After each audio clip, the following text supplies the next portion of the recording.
You work so hard. You show up every day. You do what's expected of you. But deep down, you know the truth. One paycheck shouldn't decide how your life turns out. But what if your evenings meant progress? What if your weekends built freedom? What if your laptop became more than just a screen? This isn't about quitting your job. It's about giving yourself options. While others crawl, you start building. Quietly, consistently, and on your own terms. No pressure, no guessing. Just a clear system you can run after work, before work, or whenever life gives you a turn. That's what Goldmine on hustlesafrica.com is for.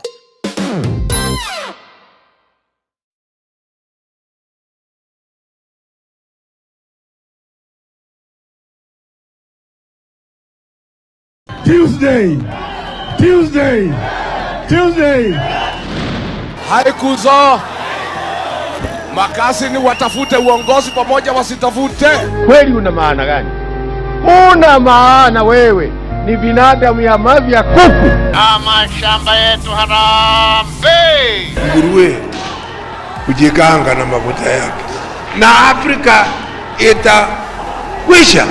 Padani agosho. Ngai no mwega. Na endesho de. Wakati hiyo ilikuwa ukisema ngwe ndani. Ngwe. Nyinyi ndio mlitambua wale ambao waliwalipa ili kufanya hicho kitendo.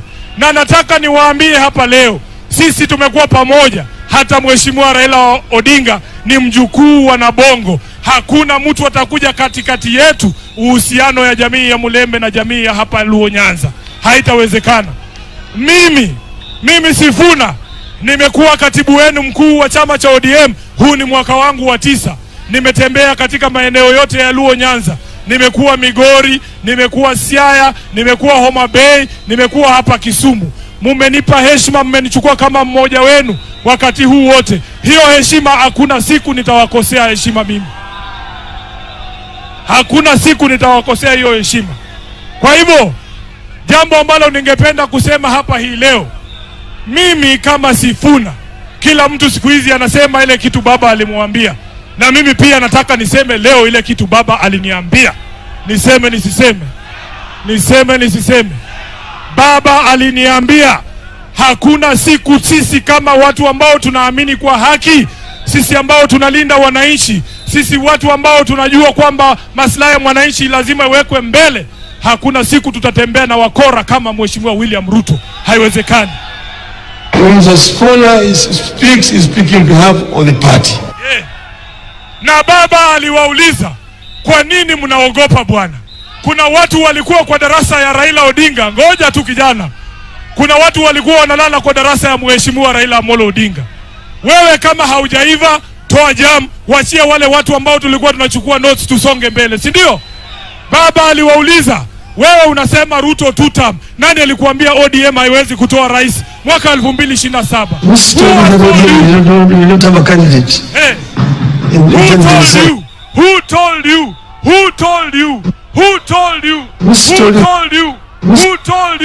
Who told you? Asante sana DJ. Wacha nimalize kwa kusema, muliniona tukiwa na baba pale, wakachukua Albert Ojwang, wakaenda wakamnyongea ndani ya cell kule Nairobi. Na hiyo siku, niseme, hiyo siku waliua Albert Ojwang, ndio siku Sifuna alitangaza kwamba huo mkataba hauna maana tena. Na hapo ndio shida zangu zilianzia hapo. Wakaenda kunistaki kwa Raila akawafukuza. Wakakaa wakangoja baba yangu akufe. Siku ile baba alikufa ndio nilijua chuma changu kimotoni. Wakora wananiambia, Sifuna wewe ndio ulikuwa rafiki ya baba, enda umlete kutoka India. Mimi nimeingia ndege bila kujua, jamaa wananichorea.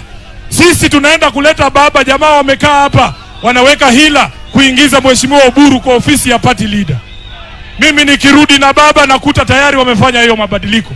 Chama cha ODM kiko na katiba inasema tuitishe uchaguzi, Mheshimiwa James Orengo ajitangaze aseme anasimama kiti ya party leader. Tukutane na huyo Oburu. Mnaona nani atashinda hapo? Nani atashinda?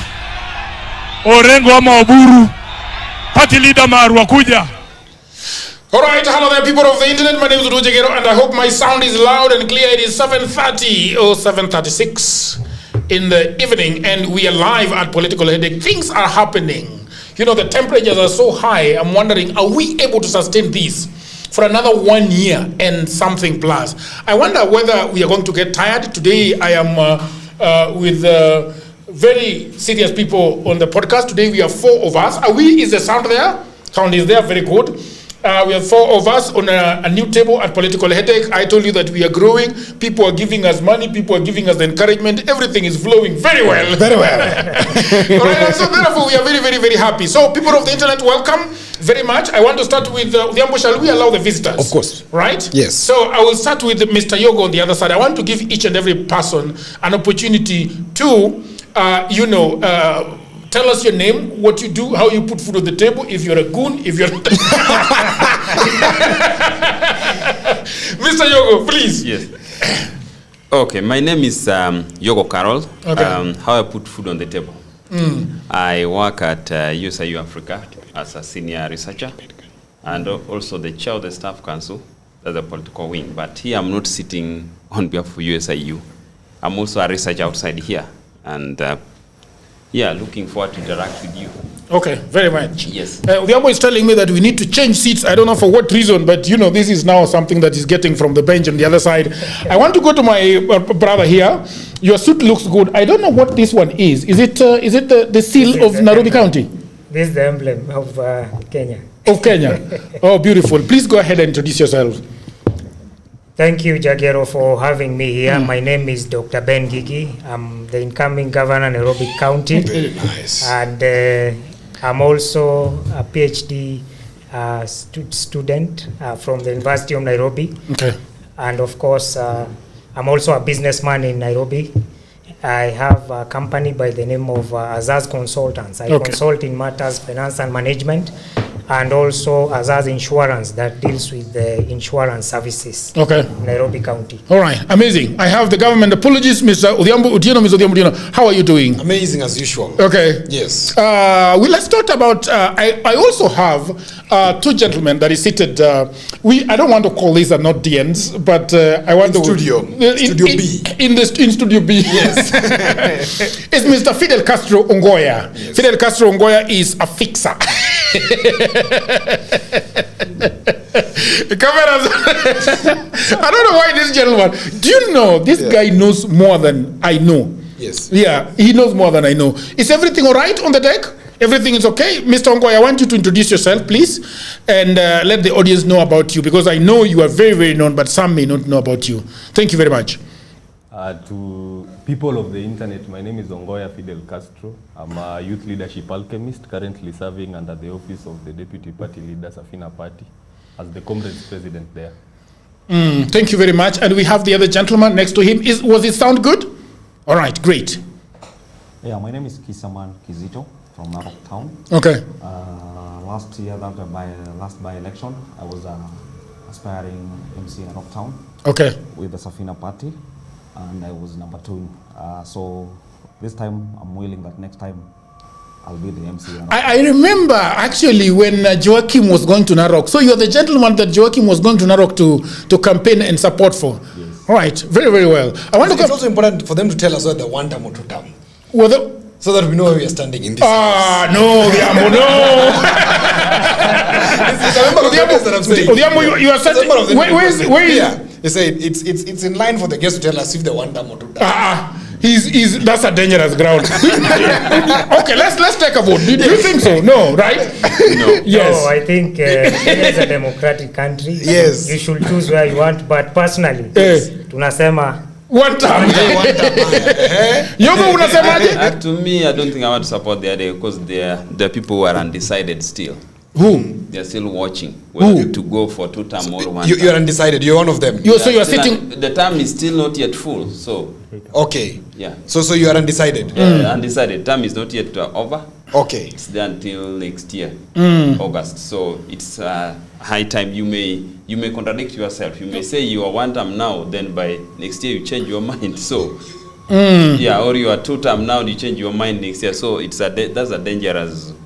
All right. Yeah. I think it's good also to change your mind, because it says only a fool does not change his mind. So it is okay if we say 1 term now and we think 2 term will be working another time is okay. So for now we are saying it's 1. Yeah. I'm happy you've left a window for 2 terms. Yeah, I'm very interested in knowing why you are a 1 term person. What is the problem?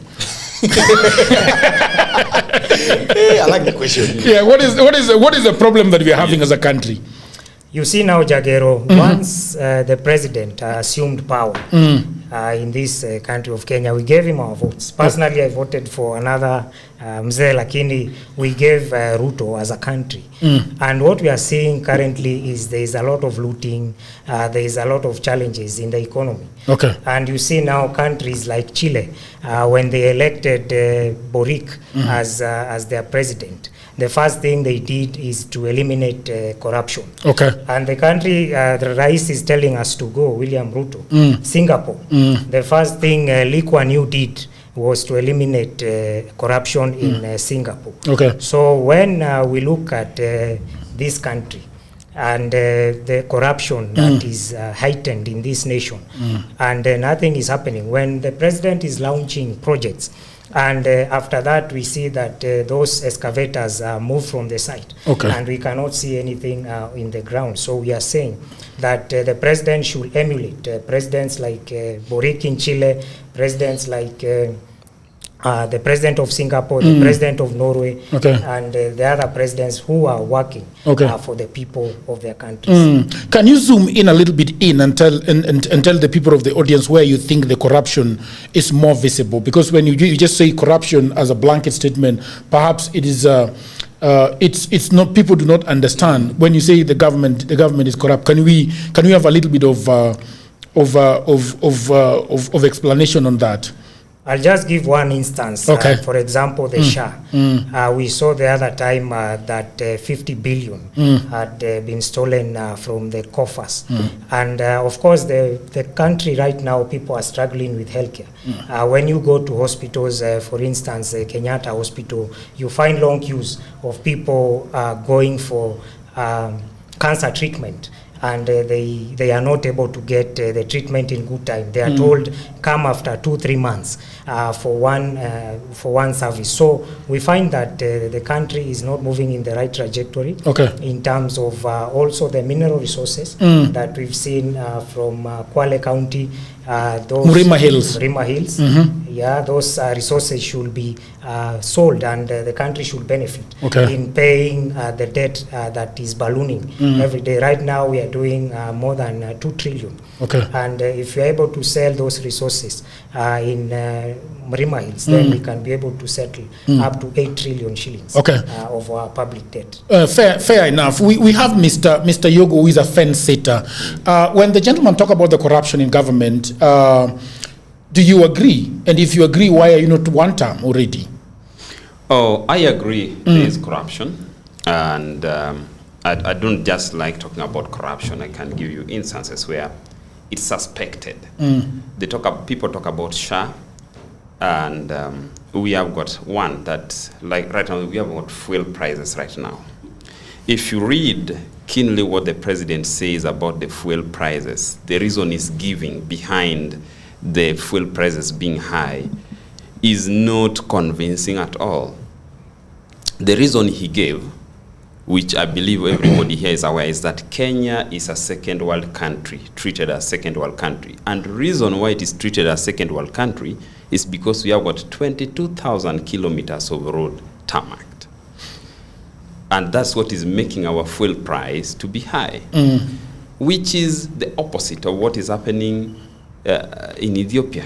Ethiopia right now, the fuel prices are very low, and they have 26,000 kilometers of roads tarmacked. So that makes them even more second world country than even Kenya. So that is where I believe the impact of the Iran war is there, and there could be the impact on fuel. But the question is that, is it the extent to which we are seeing it here in Kenya? Okay. So it may be that the impact is 10 shilling, but Kenya makes it 40 shilling. So meaning there's a 30 shilling unnecessary price of fuel there that is for corruption. So that's, to me, it comes from the president himself. I don't know whether he's sure what he's saying, and even say that the neighboring countries are not yet at 22,000 kilometers of road, that you can combine Tanzania, Uganda, South Sudan. And when I read you can Google, Tanzania has 15,000 kilometers of road tarmac. So I don't know what makes a difference of 7,000 kilometers in Kenya, makes Kenya to have fuel prices being higher than what is in Uganda. So it's not making sense. So that's, to me, what I can tell you, that there is corruption, is only that you cannot point exactly who is taking how much. Okay. Yes. All right. But then, why are you sitting on the fence? Why are you not made up your mind just a year before the elections? President Ruto has got time to correct all this. Does he? Yes, he has the time to correct all this. It may be that he is not the one behind the fuel corruption. So until you unearth and be very sure that is the one, or the people he has appointed, or he may take action. Maybe next year you may realize that he has known that he was cheated and he takes action. So that's why I'm saying you still have enough time. I'm a researcher. In research, we don't conclude when the experiment is still on. Very good. Yeah, you don't conclude. So there's a reason why the Constitution said a term will be 5 years. And that's an experiment on someone. Okay. So you don't come up with conclusions before the experiment is over. If he doesn't handle that, then we conclude there's a corruption. I want to ask you one last question before I go to Odhiambo. Should he fail you in the next 1 year or so, where do you go? If Ruto fails me in the next 1 year, there will be other candidates on the table. I will analyze what they are promising. And what exactly they say. If they will be non-convincing me, I better stay without voting and say, it's okay, this is what Kenyans want. Because when you see the person coming to replace Ruto, it's another Ruto, do you really go vote? All right. And you don't like Ruto? Vote apathy. Yes. Odhiambo Otieno, how are you feeling today? There are so many things happening around. This gentleman is saying that he's one term. You are two term. Are you a two term? Are you a two term? How do I look? Propaganda is sure. Thank you. But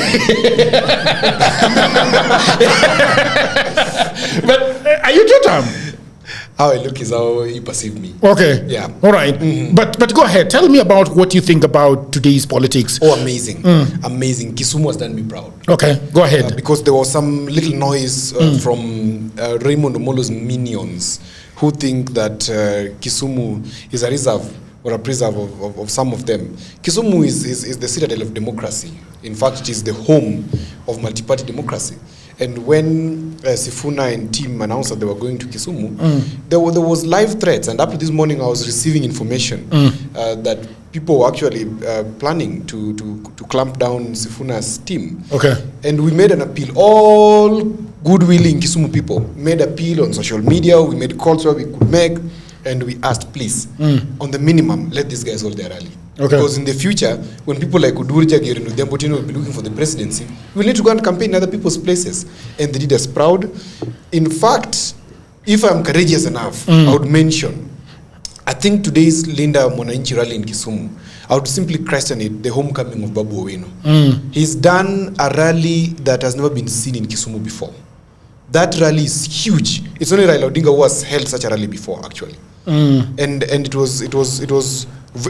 swallowed the noise in Malindi. And Malindi is nowhere. The communication team of Linda Ground is wandering. In fact, I saw even some of the supporters like Comrade Roscoe writing online that genuinely, Linda Ground has lost ground. Okay. The ground has become very slippery. And seemingly Babu Owino and his team have done extremely well today in Kisumu. Peaceful march in, going to church, peaceful talk at the place where they were doing their thing, and the people welcomed them nicely.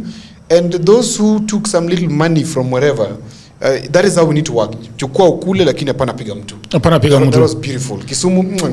Okay. Well done. Oh, very good. Shall we welcome our guest? You can welcome our guest, please. Yeah, so let's welcome our guest. But these two gentlemen have not said whether they want time or two term. Shall we go to them? I don't think it was a question. You are the one forcing that question. Yeah, I just want to know who is in the room. So I know how to talk. Okay, Sifuna. Okay, let's go to Sifuna. So these two gentlemen are from Sifuna Party. I think it goes without saying that they are one term. I didn't know. No, maybe. Okay, let's give Fidel Castro Ngoya to tell us whether he thinks he's one term or two term. I personally don't support the president because he has failed in delivering whatever he had promised to give the citizens. So like you asked our friend about fuel. On your question on tarmac, it least contributes to the amount of money that goes towards buying fuel at the pump. This is how, and this is why our fuel prices are high. There are two things, it's tax and oil marketing companies. And why do I say this? If you look at the G2G framework and the tax that we have, the tax account for 40 to 50% of the money you pay at the gas stations in order to get fuel for your cars. And when you talk about oil marketing companies, there is political patronage. And I'll give you one example. Starbucks, do you know Starbucks? The owner of Starbucks, you see like the G2G framework, when fuel was coming in here from Saudi Arabia, there was selective issuance of fuel to some companies with bias against others. We had some companies giving margins that were not there, that they are not supposed to benefit from. So with that, if you do not analyze why there's political patronage in these companies that are being used as by proxies, and when we don't talk about reduction of tax, which eventually we do not see value of, after heavily being taxed by the government for 4 years, this one, we are talking about the current regime, then the government has really failed in that. When you talk about education, we, at this moment, from a government that said that it will prioritize education, we still have spending on ghost schools that the government and the president quoted very clearly when he was giving out his manifesto that he will look into that. We have health. The health situation in our country is very bad. Just to add on what Ben said, we have pilferage of funds from SHA. We have money being allocated to like a county that Odhiambo supports, Homa Bay. They are allocating money to a hospital that has grass as tall as where the windows are. So when we talk about the different lengths to which the government should support us, the president has failed. If you look at the promises he gave vis-a-vis whatever he has achieved, an E, it is not even above 15%, and we are remaining with less than, it should be now 450 days to the general election. Given that you are undecided, you are just contributing to systematic failure. I am even amazed that you are saying that you will participate in voter apathy if you do not see someone. That is why I, more often than not, advise the youth, join a political party that resonates to why you as a youth have become political since 2024 following the finance bill, when you went to demonstrate that I do not want this government because of high cost of living. Have you found a party that has ideologies that push you towards electing a government that will work to give solutions to the challenges that you have? So in a nutshell, I am not just one term. I am not a sloganeer. I am someone who's saying the president should go home, and I'm giving an alternative by positioning our party towards taking power. All right. And you, my friend, do you want to say that you're two-term or you are a fence-eater yourself? You know, that questions go in two directions. Okay. Like my brother say that still we have time, like 18 months to election. And I'll be unfair if I say one term or I say two term. Okay. Reason being that there are so many one terms. Okay. In terms of MCA, MP, governor, there's so many. But us, we are focusing on one, presidency. And that's why I'm keeping saying that my brother said still we have time. But according to me, when I come to my party leader, he talks about debts and other taxation about the people. But on a national level, I may say on a local level, I may be supporting the president who is right now because of the things that he has done to my county. Okay. To that level. But when times comes that now I'll be sure that my party leader wants to stand as a president, then I'll go for it. Okay. But for now, I'm not in one-term or two-term debate. All right. Great. Odhiambo, can we welcome our people from the internet? People of the internet, very much welcome this evening. We are having a splendid bench, and of course we have to welcome you because the confession is big. Latego Opolo, ready tuned in from Nakuru, Kenya. Babu and Sifuna must grab back ODM from UDA. UDA with why UDA? From UDA and help steer it for the people. The panelists here will discuss today. Ivan Ouma says the Kisumu-Linda Wananchi was one of the biggest since they started. Sifuna and Babu should not be ignored. Alex Black said Linda Wananchi is where the true power is. Kabusie. Let's go. Njenga Njogu says, can we just start the show? People have been waiting for this for the longest. Yes. We are starting the show just about. We have started the show already. Yeah. Joshua Cargo K6U says, Cargo Courier, that's your... Oh, sorry. I know that's the infighting that we always have. Good evening, people of the internet. Today, I'm waiting for Odhiambo Tieno's remarks on Sifuna's rallies in Kisumu, because imekuwa mbaya. Such great men. That is Brian Ochieng. Then Agri Empower Youth CLG says, Hi Jagero, as a Linda Wananchi enthusiast, I'm happy to be part of this journey and to support such a great initiative. Good year. Peter, please look at the cameras when you are passing. You can't just pass over the cameras, brother. Then Goodyear Jeeps Corner says, I am the Sifuna. Sifuna having the last word. Is Sifuna having the last word though? Well, what do you mean the last word? The last word, we'll discuss. Then Peter Kibiria says, Jagero, I am back from South Africa and following you. Look. Today I've seen it. Today I followed this issue about Sifuna and his team.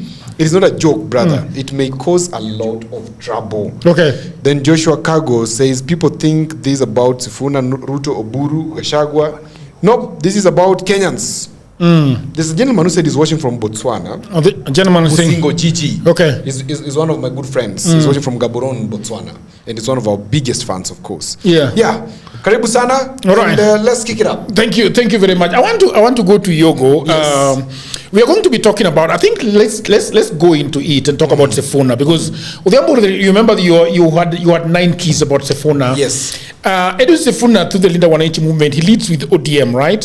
Has not realized what I think he has not done is not released a granular sector by sector manifesto with the budgets, timelines, or technical details. Right. Instead, his public positioning via rallies, interviews, Senate statements, exposed, and the parallel 10-point lies report, okay, frames a value-first, constitution-centric agenda. He explicitly contrasts with the past politicians' focus on shiny things, that is infrastructure, roads, or laptops, by arguing Kenya's core challenge is a software problem. Correct? And that is something that we have sometimes made fun of at this podcast by talking about the preamble of the Constitution.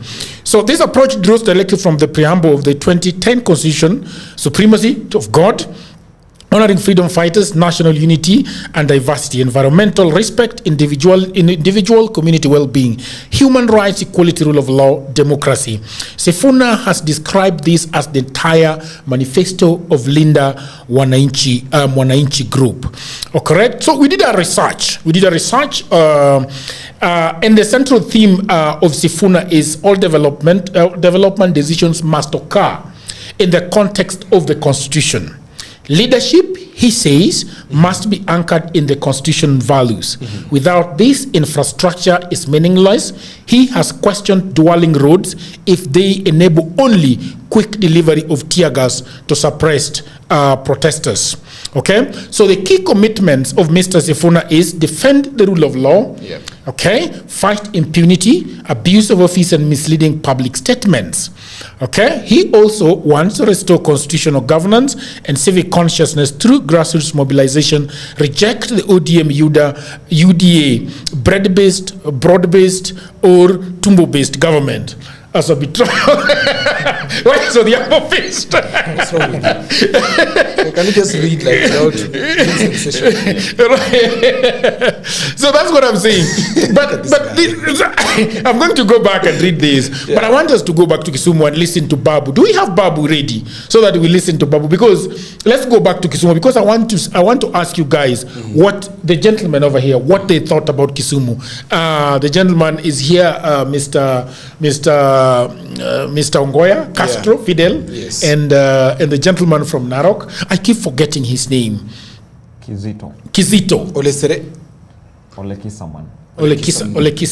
Yes. Can we listen to Babu? Waeleze kama watu wa Kisumu, mimi ni moja wenyu, nimelelewa na nyinyi hapa.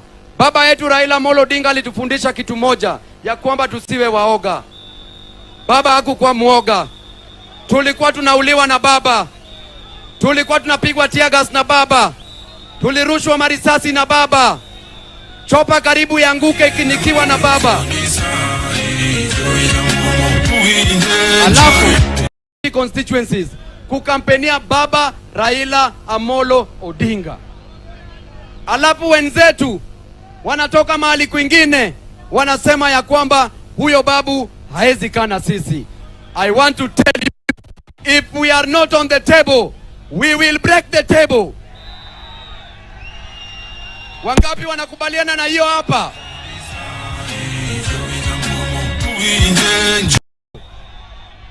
If you are not on the table, huyo baba Raila Amolo Odinga, jana nilirudi kumwangalia penye amelala. Huyo baba alizikwa kinyama. Huyo baba alizikwa siku 3. Baba anazikwa, alafu wanachukua simiti, wanaweka kwa grave ya baba. Wanachukua kofia ya baba, wanaweka kwa grave ya baba. Hiyo ni uchawi, si uchawi.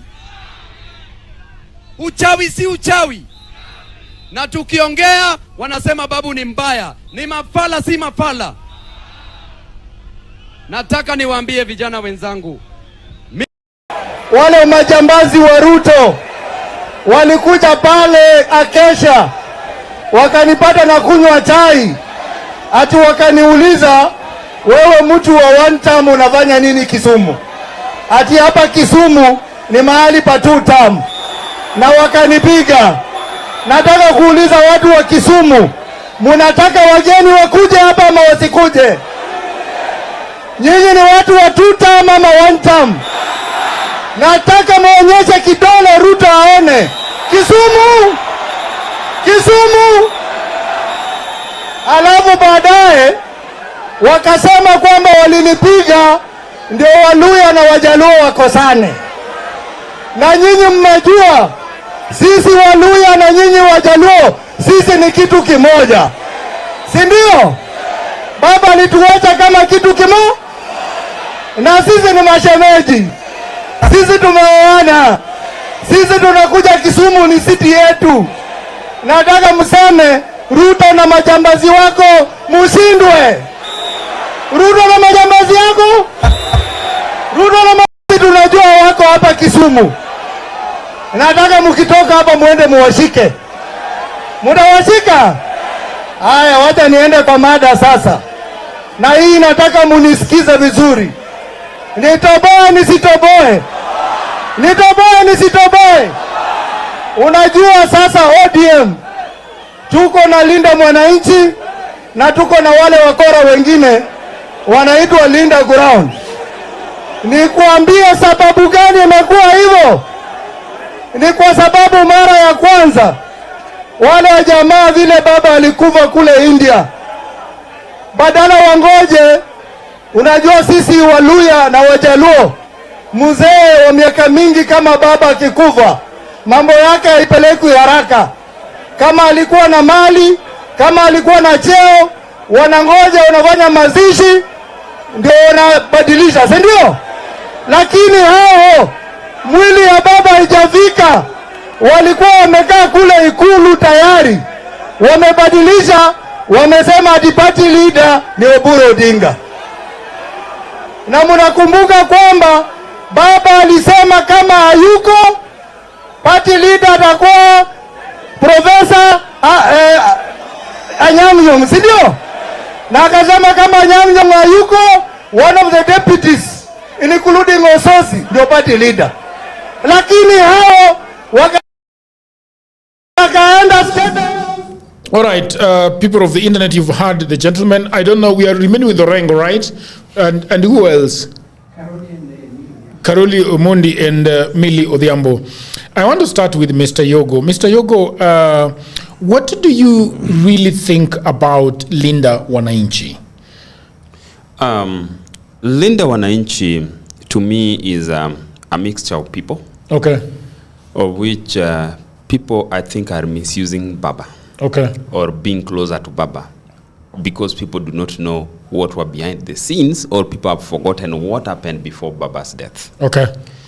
In August 2025, Baba was still alive, very energetic. We had a team of people in ODM who went and registered a party called Kenya Moja. Okay. Okay? Kenya Moja had Caleb Amisi, we have Babu Owino, okay, and Sifuna attended the luncheon. Okay. Okay? This group say that Kenya Moja is supposed to be on the ballot in 2027. Baba was still alive. And he was not very happy. Because this thing, if these people loved ODM, why were they registering another party? Okay. Then, unfortunately, Baba died. The people who registered Kenya Moja claiming there's no democracy under Baba in August are the ones claiming that they were mentored by Baba and they are supposed to take over ODM. And right now they are claiming to be the real leaders. That Kenya Moja is a bit dead, but you can see the people who formed Kenya Moja are the ones pushing the agenda there. Okay. Then there were people who were not in this Kenya Moja. Okay. But right now, they are claiming to be part of ODM faction. They want the ODM to be divided. Then we have got something called respect. Even if you don't like somebody, you disagree with someone, just say, I disagree. But you don't address them with a lot of lack of respect. Okay. In Kenya, we come from communities where I believe there's no community without culture of respect to the elderly. If you look at the way Sifuna talks to Oburu, okay, even if it was a disagreement, there's a lack of respect. You cannot wake up and tell someone that because we disagree, nimekushinda na akili. Okay. This is something he has said? Yes. Oburu said he cannot be a secretary general. You mean Sifuna said? Yes. Sifuna said he cannot be a secretary general of who? Of a mediocre person. A mediocre. But does that really mean that amemshinda na akili? Alisema. So if you disagree with someone, okay, just go and say, Mr. Oburu, I disagree with you on 1, 2, 3, but doesn't mean he's a mediocre. So there's where I see the likes of Sifuna have lost touch with some people who see respect in that line. And the fact that these people registered a party before, they are just rallying behind Baba, claiming to be people who are with Baba, but the truth, they were not with him before his death. Okay. They were already running away. So you are saying that there are people that are taking advantage or exploiting the fact that Baba is now dead. Dead, yes. And they now claim that they are very close to... They were very close to Baba. It's only the people who are kicking them out. Okay. But remember, Baba had people who knew everything. All right. That these people even registered a party, they were moving there. And if they want to come back, who was behind Kenya Moja? Quote unquote. The rumors has it that it was Wamunyoro who was behind Kenya Moja. Okay. But now it is dead. This group claims to be, they want to take over ODM because Baba is dead. They are not running away now. All right. So tell me the reasoning behind your argument. So let's suppose that Baba did not pass on. Yes. So then what was their agenda? What did they want to do? These people, okay, to Babu, I know Babu was feeling like ODM was not going to give him a ticket. Okay, for Nairobi. For Nairobi. All right. So, out of that fear, that's why he was moving to Kenya Moja, so that if Baba declares Sakaja as the ODM candidate for Nairobi, he would run with Kenya Moja. And I remember as Baba's statement one day, he said that he has no problem with Babu. It is his democratic right also to talk to voters and get votes if he wants to be the Nairobi governor. But Babu was running there because he was thinking he will be denied a ticket in ODM. Okay. I don't know why Sifuna went to the luncheon of Kenya Moja. Okay. He went in August while Babu was still alive. Babu didn't talk about it. Akaleba Misi. I don't know the reason why he decided to become the leader of Kenya Moja while he's still in ODM. I don't know. But these are the people right now in ODM claiming the leadership of ODM. Where is Kenya Moja? Okay. So then before I get to Daktari here, yes. I want to ask you another question, which is probably because if we go with your argument, yes. then it looks like Sifuna, Babu is still in the same quagmire he was when Raila was alive, because he wanted to be the governor of Nairobi via ODM, and he thought that Babu was not going to give it to him, and now I don't think he has hoped over that barrier, because he's not in control of ODM. So do you think that he's trying to get into ODM, force himself back into ODM so that he can get the ticket? But again, Uburu is there. These people want to find a justification to run away from ODM officially. Okay. So you see, you create hurdle here. You pose as if you are not very important to the team existing there. Okay. Then you run away and join the Kenya Moja. All right. But the truth is that they are taking over the country. What do you think about that? They had a huge rally in Kisumu, and I don't think that there is any other politician who can have such an organic rally in Kisumu like they have had. So yes, they were at Raila's backyard. They have marshaled a big group. They are winning, right? I don't. Which you feel bad about, because I don't think I'm feeling bad about it, but a rally. The people, a rally, you cannot use a rally to determine political whatever results, the election results. Babu lived in Kisumu. So getting people, I mean the multitude there, is not a problem. So it is neither here nor there. It is neither here nor there. Those people, you cannot convert them to votes and say now if Babu go for presidency today, those people will go vote for Babu. Okay, let me go to Odhiambo, what do you think about that? About what the gentleman has said. But before you say that, Sifuna's sharpest differentiator, positioning himself as a post-Gen Z, a protest era reformer, I think, do you think that it resonates with the urban youth? Because a lot of people have always said that the constituency that Babu and Sifuna is trying to go for is not really a rally kind of constituencies. The Gen Zs that would rather look at them, on the internet, look at, town halls and so on and so forth. Today, sort of, they came out, but a lot of them also did not come out. What do you think? But I also want you to respond to what he's saying, because he thinks that these are people that have now seen the fat of rams and are going after the fat of rams while they have never loved Baba. And I think there is a lot of truth in that. Baba has always squabbled, or let's not say Baba has squabbled, let's say that Babu has always squabbled with Baba. At some point, especially before his death, he was making a lot of noise, and at some point he had to come out on the press and say that, look, I still respect the old man. So let me begin by holding him on his own words. Okay. He said that Kenya Moja was registered in which year? In August 2024. 2025. 25. I want you to read this to the people of the internet and where you're getting it from. Okay. Kenya Moja Party. Date of issue. No, the Ambo. Filibustering. Kenya Moja movement issue April 25th, 2012. Thank you. Certificate number 011. But I think I know what the gentleman is talking about. No. Jagero. If you're a propagandist, you have to be a smart one. I'm not saying he's not. Okay. Kenya Moja Movement Party was registered in 2012. In 2012, there was nothing between one term and two term. Okay? It's headquarters. This is ORPP. You guys of the internet can go and check. Kenya Moja Movement Party. Okay. So it was registered the other day. 2, Kenya Moja, as it was, was not a political party. These gentlemen were just meeting and saying, let's prioritize Kenya. And we can't behave on this bench like we don't understand the subject and the motive of Raila. The closest people to Raila Odinga, who I can tell you and who I've told you before, is Dennis Onyango, who Raila used to plan with in the bedroom and then they come and implement in the sitting room, came out and told us that, hey, Raila was very keen on Sifuna, but was not very keen on who? On Babu Owino. Okay? Because new Babu Owino was a rebel. Right? Dennis Onyango was telling us that. Then you hear Paul Mwangi also telling us the same thing, that Babu Owino was not part of Raila's exit plan, but Sifuna was. Caleb Amisi, if you don't know, Raila used to spend his time in Karen in 2 houses. Today I will tell you. House number 1 is Mwitu Lane, penye naishi.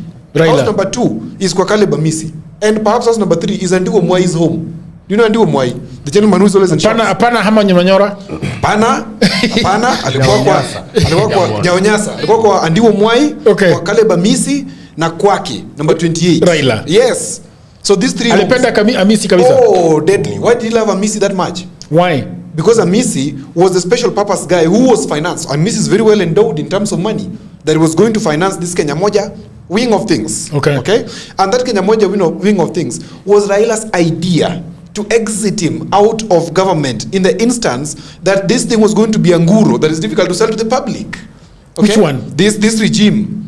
If it was going to be a pig that the people are going to refuse, he would use this team and go away with it. Okay? It was like, how do you call it? An escape vehicle.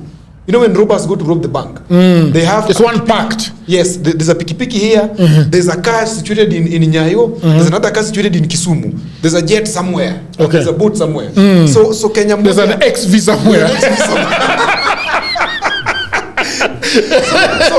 So Raila had a clean plan. Okay. And Kenya Moja was part of that plan, because these 2 gentlemen have told us Raila would talk to us and tell us this, and it is true. Raila was talking from 2 ends of his mouth. I've said this here before.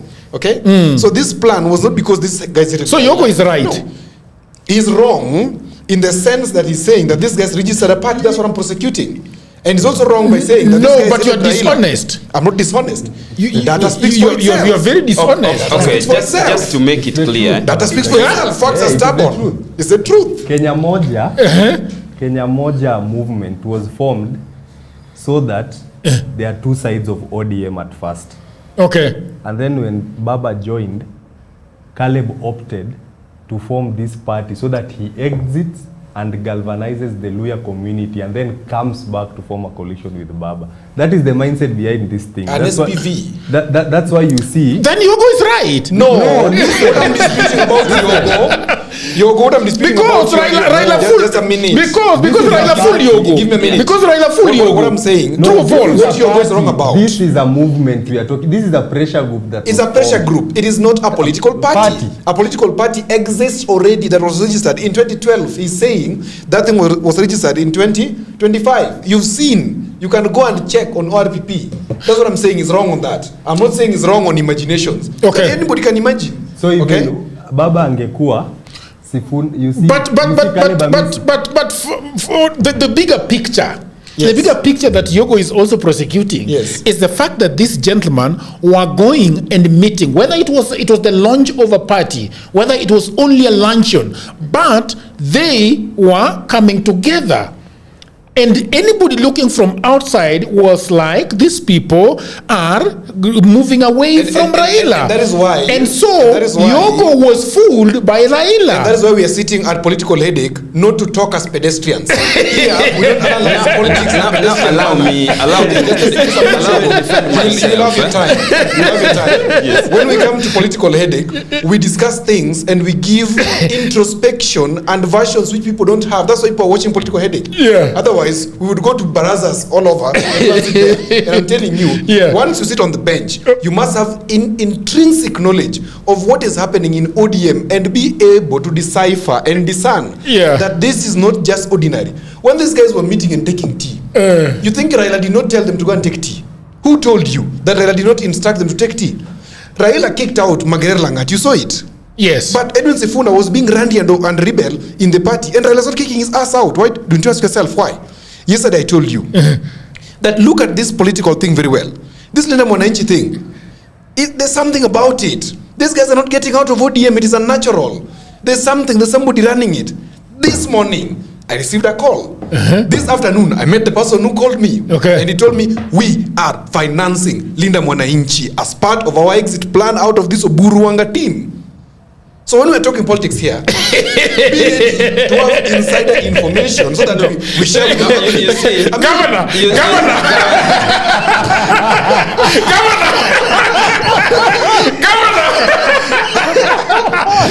going Governor. Hey, but let me go to Yogo first. I'm sorry, Yogo.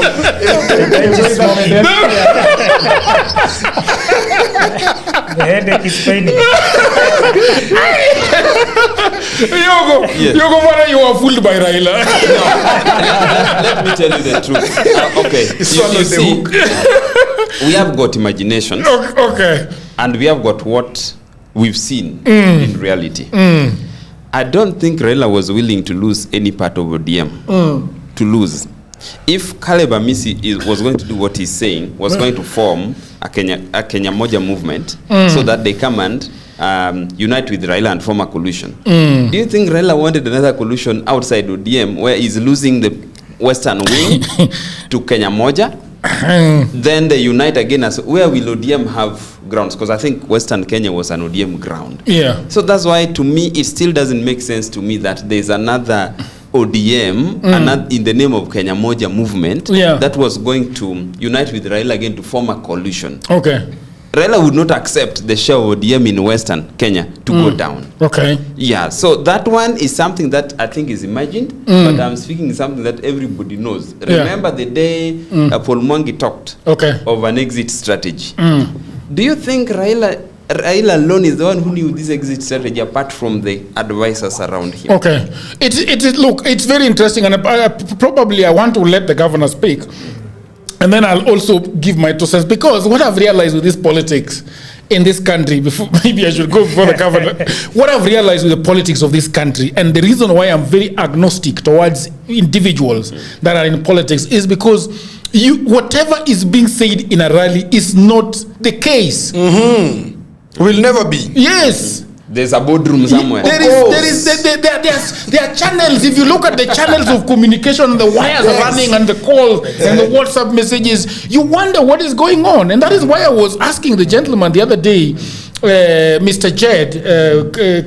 Jadiel Kabiro, what will you do when suddenly, when one morning, Gachagua calls a press conference, says that we have talked at length with the president, Ruto, and we have decided that we are shaking hands, that let us put the country first, let us go forward, let us make peace, because we cannot politic forever. What will you do, Governor? I think, of course, politics is about interests. Yeah. And I was listening to Millie, the bad girl earlier, and she was saying that like ODM dismissed Sifuna, and it's like he has become a hero. So actually it's like an analogy of a lady rejecting a man with a vision for a man with a television. Afterwards, seeing the man with a vision on the television of the man with a vision. Yes. So that is what is happening in ODM. They are seeing Sifuna on the television and they are wondering what happened. And of course, you know that these formidable forces come from rejection sometimes, because we find that Sifuna was rejected from ODM as the SG. He has been serving for 9 years. And you see also Gachagua was impeached as the deputy president of this country. He has also formed a formidable force in DCP. So we are seeing emerging leaders in the opposition coming up very well. But we ask a question, even as my brother spoke about it. You know that he who pays the piper plays the tune. And of course you want to know who is funding Linda Wananchi. So the person who is giving the money is making the decisions. Apart from that, you can also look at the trajectory that Linda Wananchi is taking. They are moving around the country, and they are mostly focused on the ODM strongholds. They've gone to Kisumu today. Yesterday they were in Vihiga. They've gone to Nakuru. They've gone to Bungoma. They've gone to Mombasa. Yeah, you see, those are the ODM strongholds. They've not gone to Nyeri. They've not gone to Kiambu County and the likes, because they understand politics. Wamunyoro has already declared that is the kingpin of the central region as a self-declaration. So what I'm noticing right now is that Linda Wananchi is a formation from the ODM main party. So they want to take over from Baba, and that is why Babu is saying baada ya Baba ni Babu. So they are trying to capture the ODM masses. And of course they want to make a statement when it comes to 2027 election, that they want to come up with a presidential aspirant. Like for example Sifuna, if he decides to be the presidential aspirant and Linda Wananchi movement and the Kenya Moja party, then it means that those who are aligning to him have the same vision and the same mindset of removing the current president from office. Okay, I want to ask you something. What do you think about Babu? What do you think about Sifuna? What kind of president can he make? Do you think that he can go ahead and become the president of this country? Do you think that Babu can be... Babu is actually going for the same seat as you are. So what do you think about him? By the way, are you better than Babu? Yeah, Jakero, I think that's a good question. I think everyone in this country has a chance. Okay. You saw Obama from the roots in Kenya. He became a president in the US. So anyone can become a leader in this country as long as you have the right vision and you have the right, you are moving in the right trajectory for the benefit of the people. So I think this time is the time for the young people to take over power in this country. If you read the book of Acts 13:36, you see David. He served his purposes in his generation, and he passed on and he decayed. So it is time for the young people. If you look at countries, I mentioned Chile, Boric. I was elected at the age of 35 years in 2022. If you look at Traore, he's a great leader in Burkina Faso. If you look at other leaders in other countries, you can see that it's an emerging trend. If you look at the UK, the parliament is composed of the Gen Zs. So we are saying that it is time for the young people. And you saw the maandamano that came up from the finance bill in 2024, 2025, and now the IBC is telling us that we have 1 million fresh registrations. And if you look at the data, that the young people that are graduating from the secondary school, we get a number of about 1 million per year. So if you calculate backwards, then we can actually anticipate a number of 6 million new voters into the political scenario. So what we are suspecting is that if the young people decide to take a vote and decide to vote. I'm actually one of the Nairobi coordinators of Tukokadi campaign, and I was telling you guys that the first thing that we are doing is to mobilize the young people to go and take a vote. The second thing is, of course, civic education. The third thing we'll do political education to tell you that now you've taken the vote. The other thing they need, why do you need to vote? The third thing is why do you need to elect this? Yes, great. I want to take you back to Babu, to Sifuna, because I want to tell you what Sifuna is talking about right now, weighted by emphasis. He's talking about cost of living. He's talking about youth jobs. He's talking about industrial revival. He's talking about foreign investment. He's talking about land absenteeism. He's talking about costed fiscal plan. Do you think that these are the things that the country needs right now? And if Sifuna were to be on the ballot, would you vote for him, or you'd rather, Wamunyoro, Kalonzo Musyoka, Matiang'i? Of course, it depends on the policy that they would have put in front. Of course, the manifesto that they have as a party, so that we look at the leader and see. Of course, your manifesto is better than the other one. And of course, Sifuna is a great leader. We've seen him in Senate. And of course, also what we want to tell him is that as much as it's going for the presidency, let him also remember that he's the senator of Nairobi County. Let him offer oversight for the governance of this country in terms of the usage of funds. We've seen a lot of proliferation of funds through the county government of Nairobi. Sometimes you park your vehicle in Nairobi and then the attendant tells you, give me that 200 shillings instead of paying it through the system. Those are leakages. You go to the market, you find women are not paying through the system. So we want, first of all, to lock and to account for the resources of this county of Nairobi, offer oversight, and of course offer implementation look at the Do you think he's doing enough of what he needs to do? Do you think he's wasting time running around the country and not doing oversight that he needs to do in Nairobi? I think he should do more in terms of what he's been elected to do. Okay. As the senator of Nairobi County, let him not forget that he should offer oversight, because Nairobians, we are suffering. We saw recently the floods was carrying people, and we had a lot of challenges of garbage. We have a lot of issues with streetlights, etc. So let him come first to Nairobi County and offer and do the job that he should do. Okay. And of course balance with the Linda Wananchi brigade. All right, I want to go to Fidel Castro. Fidel Castro is the man that is behind the fifth agenda, Wanjigi. But then I want to ask you, Mr. Ongoya, yes. Wanjigi and Sifuna are on the ballot.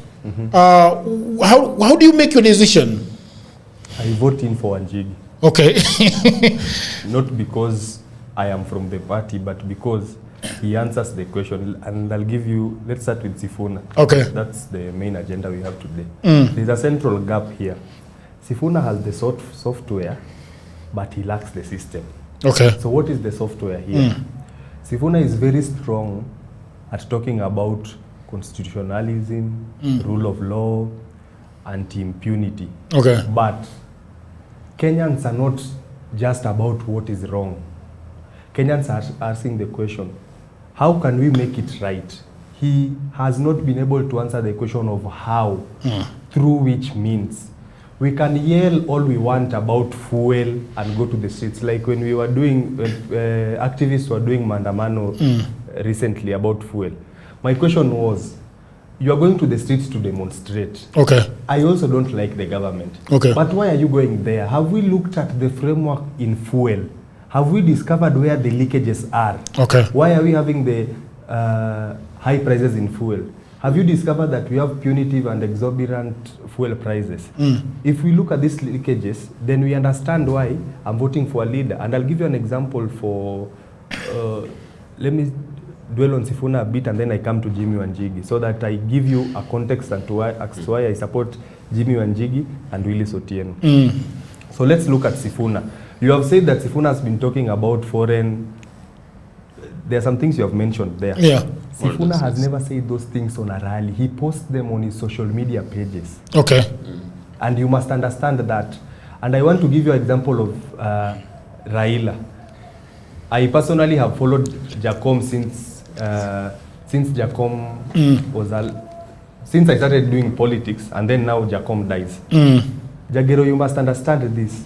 At this point, look at 2017, 2013, when Baba was vying, 2022. By this time, Baba had an agenda he was selling to the people. He did not just come to you that I am Baba, you know, I'm Jacom, I have a following in Nyanza. No. Sifuna was a good Mimi ndio Baba. Sifuna was a good hakuwa anasema mimi ndio Baba. No, you stop bringing jokes here. Sifuna was not, Baba was not just bringing rhetorics here. Yeah. He had seen a problem, looked at how the challenges come. He would explain the challenges and give you solution as to why he wants to do that. On Matters job. And I want to repeat to you what Baba said in 2017 and 2022. And I will give you one that also Odhiambo has said. We are talking about industries. Baba was saying, why should we be exporting fish from Nyanza to Thika? Let us open it up here so that we have our people invest in cages, so that it employs them, and then the industry that we have here absorbs the little that we have. I have heard Odhiambo say that when he wants to buy back in Kabondo Kasifu, when I become the MP, which is in a matter of 14 months, he will have good sight on starch, which is sweet potato, which is the main economic. Stop laughing. This is serious policy. Yes. That is I'm not laughing. I'm laughing at what he's saying. Sorry, no, Jagero takes it as a joke. The day I become MP, he won't believe, but continue. So Jagero, let me tell you. Okay.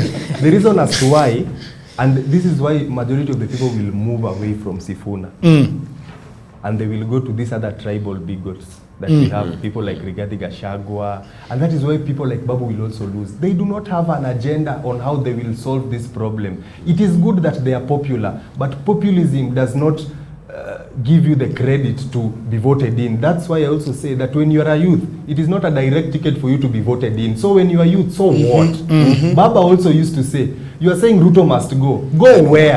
Give us a solution so that we run with you. I'll give you an example of this Caleb Amisi thing. Caleb is not stupid. You people might think that Baba used to absorb very intelligent people and he had tactics in which he had to use. Remember, we are dealing with William Ruto. William Ruto is an astute politician. William Ruto was going to lock Baba through this broad-based thing. But Sifuna was going to pull him out by force and say that we the youth have decided whether you want it or not, we'll pull you out. That was his exit strategy. And it will work whether you want or not. Baba will send Sifuna to his boys here and tell them that we want to go and bring Baba from Karen. Come and bring him. And the people will just follow him and say, you know, Sifuna has worked very well for us, give him a CS position. So that is up. We need to look at these things that way. That's why you see, there is something that you must do. You must give the agenda. Let's say Jimmy Wanjigi. We went to the streets 2024 complaining about high cost of living. As a party, we are talking about odious debt. It is an issue that legacy politicians cannot talk about. Ruto cannot solve that problem. He is part of it. They are the people who are part of the Eurobond scandal. They are the people who have done scandalous project using SGR, compensating themselves for their own money where SGR ends up in their own land. We are talking about free education. I've just mentioned to you here, if you go to records... In finishing.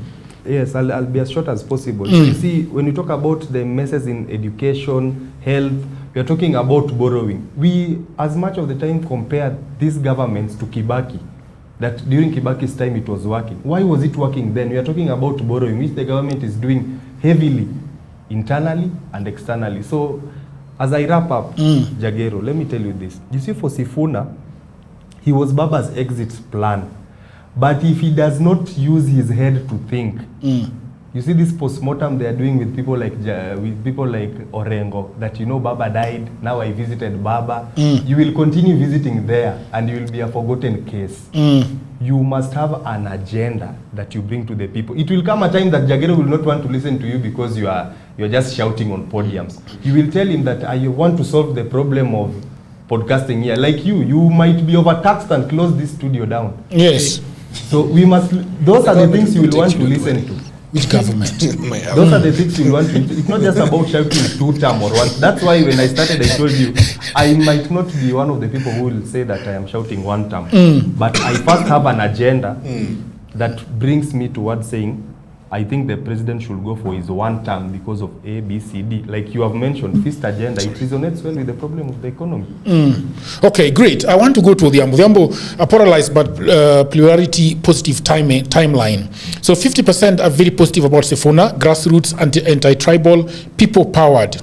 30% skeptical or critical, too early, no base, faction motives. 20% makes contextual, maybe governor first, more independent than Linda ground. There are a lot of issues, and I still agree with Yogo, even though you guys are saying, well, he doesn't know, but he was fooled by Raila. Kijana ya Kabraz was saying earlier today on Twitter ya kwamba I am back from a short break and I'm seeing Edwin Sifuna dominate the ground on social apps. Yani Sifuna is everywhere. If Sifuna can pull such a crowd with no ODM printed t-shirts, no paid crowds, then he's our preferred president in 2027. Babu is fit to deputize him. Mwambili on X is also saying Mwambili Mwagodi, Edwin Sifuna should go for the presidency. Of all the candidates in 2027, he is the only one who truly has the people and the people have him. He has transcended the tribal politics. Lazo is saying Edwin Sifuna, Babu Owino and Linda Wananchi have massive support in Kisumu. People are already streaming in. Time to sanitize Kisumu from political goons. Dr. Juma is saying from Twitter, if Mwami Sifuna overcomes Ruto's goons, and fully occupies Kisumu, then Umwami Sifuna will be president in 2027. There are so many critics, very skeptical. Kekirwa is saying, it is now clear that Sifuna and his Linda Mwananchi brigade don't want to take over the leadership of this country in 2027. They just want to fight for the control of ODM and cut a deal with the highest bidder next year. If they wanted to send Ruto to Sugoi, wangekuwa na chama tiari.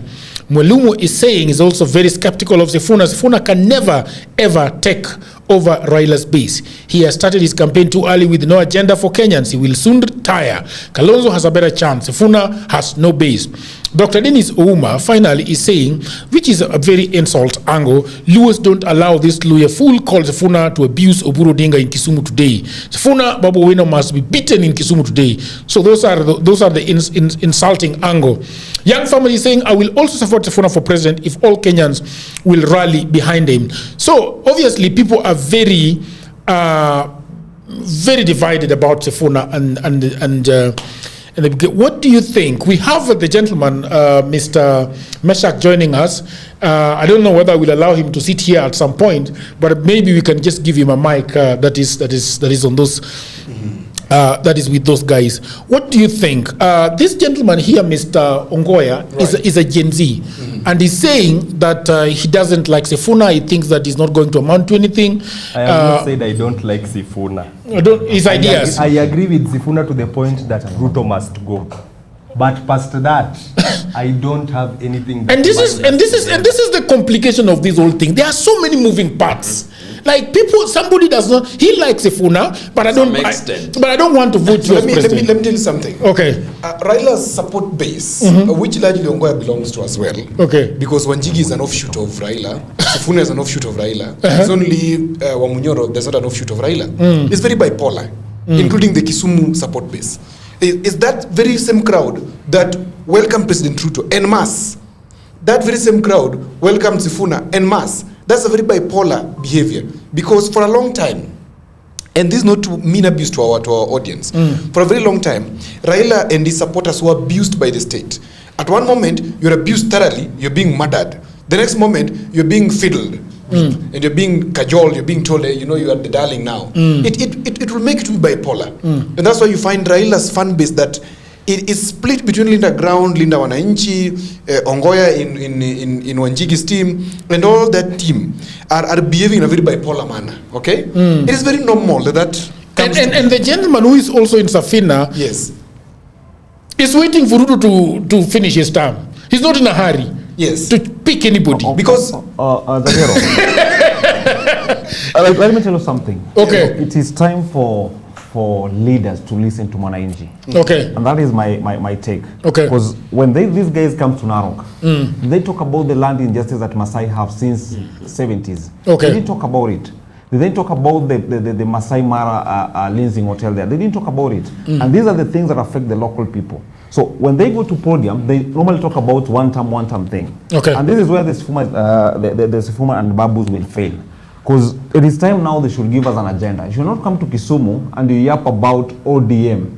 You cannot come to Kisumu and you yap about Oburu. Give the people of Kisumu what they want to hear. Let them come to podium and speak about the things that affect Kisumu people. You cannot come to a place, speak about the issue of party. And that's what I'm saying. Sifuna is good in party politics, but he's not good in national politics. The reason why I'm saying this is because, like my brother said here, he don't speak about the things that affect people. They don't speak even about the Shah. And it's time now that us leaders, if I be one in terms, it is time for the leaders to listen to Wananchi. Not Wananchi. It's not time for Wananchi to talk about the leaders. It is time for the leaders to listen to us as Wananchi. And that's why we are failing, because if you come today to me and talk about issues of party, about who is in ODM, why am I being taken out of ODM, and you don't speak about the issue that affect my mother in Kogelo Nyangoma, and yet you want to come to Siaya and talk about the issue of Oburu and the ODM party. So those are the things that are affecting Sifuna presidency. And then he has not come out clear if he wants to be the president. And in this Kenya thing, we have to have regional balances. You have to look for alliances for us to get a common goal for all the nation Kenya. But in terms of building alliances, we only go as Linda Wananchi. Very soon it will turn us Linda Kalonzo, as my brother said there. It will turn to Linda Kalonzo, because we don't see that motive that push Sifuna to a national level.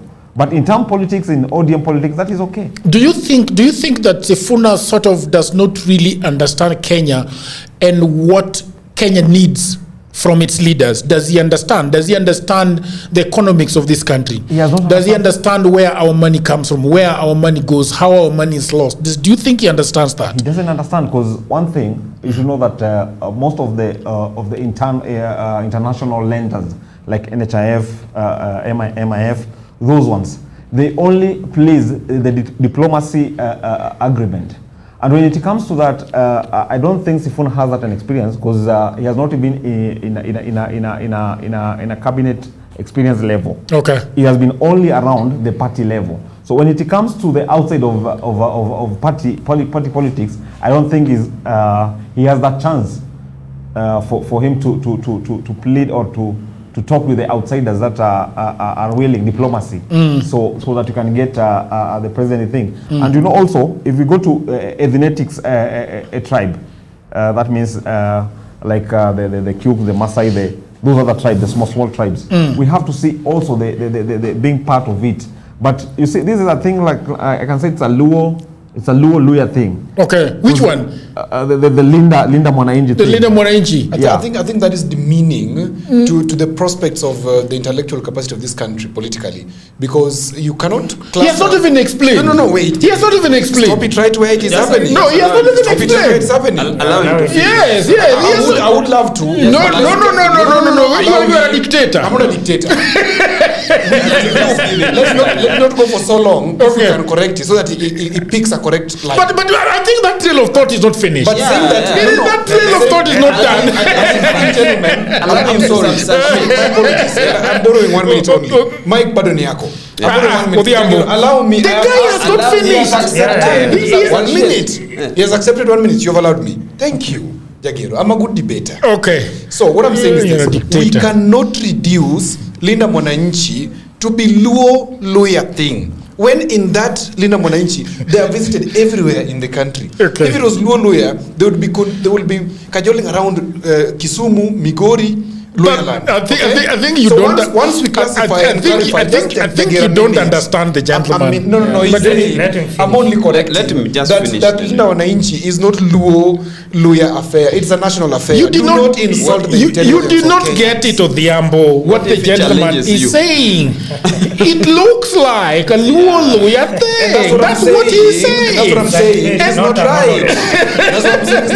It's not right. We can all agree here that this. Also look at this. Yeah. Let me add to this, Odhiambo. Yeah. You know, this Linda Mwananchi thing. We have someone there called Mwashako. Okay. Mwashako is not going to buy in anything Linda Mwananchi. He's going to wipe her. Do you people know that?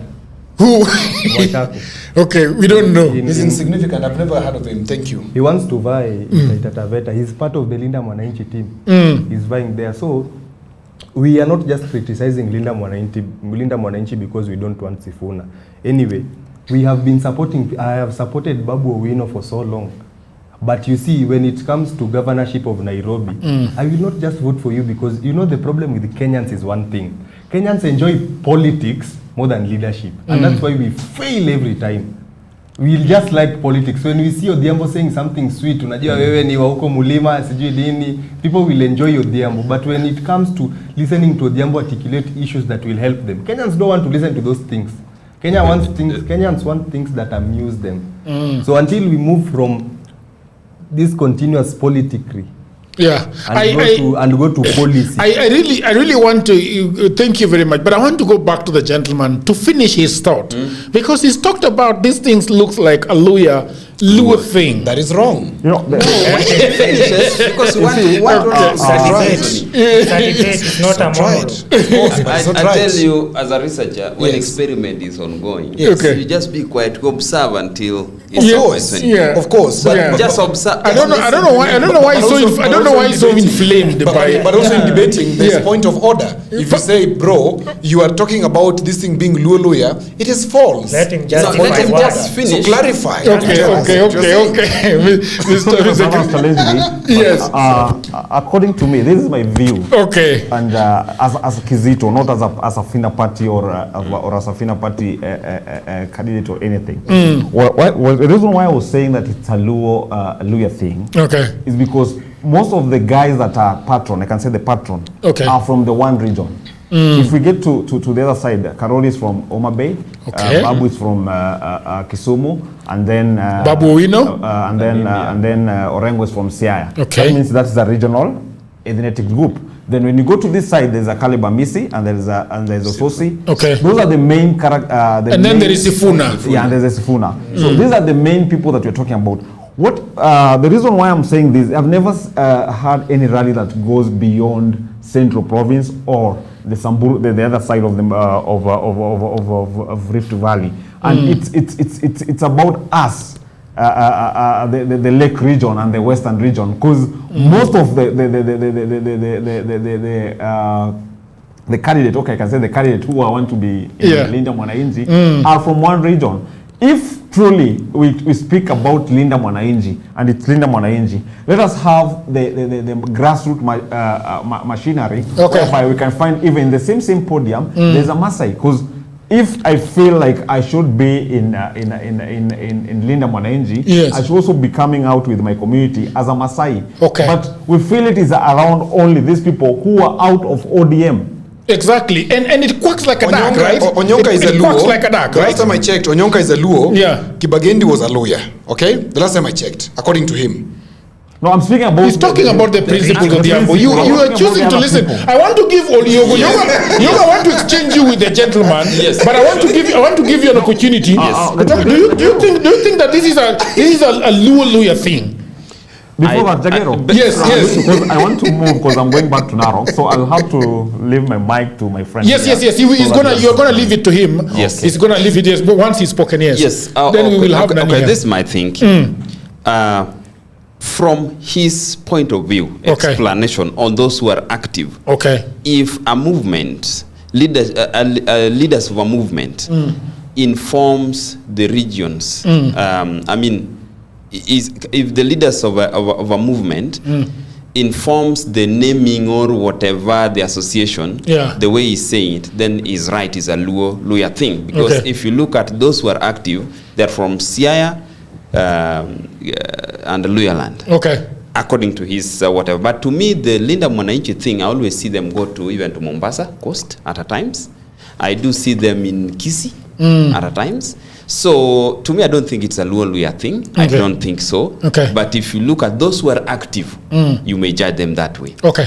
And to come to conclude my point on what if Sifuna is the right candidate, presidential candidate. Okay. I want to give you my point that Sifuna, to me, Sifuna and Babu are coming in. There's a gap. Raila died, and there's a gap on party leadership of ODM. That is where we are. It is just like Gen Zs were fighting. There was a gap. We saw Morara. We saw Makoure, Kasuman. Okay. It's gone. Then there came the likes of Maraga. We have Matiang'i came. It's now another story. Now we have got Raila's death coming. We have now Sifuna Babu. I believe 1 year is a long time, but the time they sort out the party issues, because what I see, the Linda Mwananchi thing is a party issue thing. Yeah. It is not. I don't think they are going. You'd think that their number one strategy right now, the top of the agenda, is to how to reclaim ODM back. Reclaim the ODM back. When they are done with that, they may not end up even being on the ballot. Okay. So to me, Sifuna being a presidential candidate. But once they have reclaimed ODM, what happens in your head? What happens? Let's say now ODM, he becomes the SG and Orengo becomes the party leader. The party leader. What happens? This is what will happen. Okay. I'm seeing those people going to the ballot. All right. There will be 3 groups. So Orengo will be the presidential candidate. You may have Orengo or Sifuna going as a presidential candidate. That will. Then I'm seeing 3 groups. This is me. I'm seeing 3 groups that are going to pull crowds. We are going to have the Ruto side, UDA side, with the likes of Oburu. We are going to have the Gachagua, Kalonzo, Matiang'i team. Okay. We are going to have the Sifuna, Orengos, and all that team. All right. The Sifuna team will pull like 24%. All right, great. Sifuna team who is on the presidential ticket? Be it Sifuna or Orengo. Whoever? Yeah, whoever. They will pull like 24%. Okay. The team of Gachagua, Kalonzo, whatever, will pull like 36%. Okay? Then the team of Ruto will be like 44% around there. Okay. So what will happen? There will be a rerun. And that is where... So the president becomes number one at 44%. Yes. DCP and Kalonzo becomes 36%. 36%. And Sifuna's team becoming number 24%, around 24%. Yes. Then, with that, we are going to have a rerun. We are not going to have a presidential candidate. Shut up! Wait. No. I'll give you time to talk. No. Wait, point of correction. I'll give you time. Point of order, Yogo. Yes. It is, you're a researcher. Point of order, Yogo. Come here with facts. Yes. It is statistically incorrect. I do opinion polls. Okay. I'm just from doing one in Kakamega. Okay. These opinion polls, they cannot go beyond 100%. You are saying 44 plus 36 plus 24. Bro, how much is that? You go to? How much is that?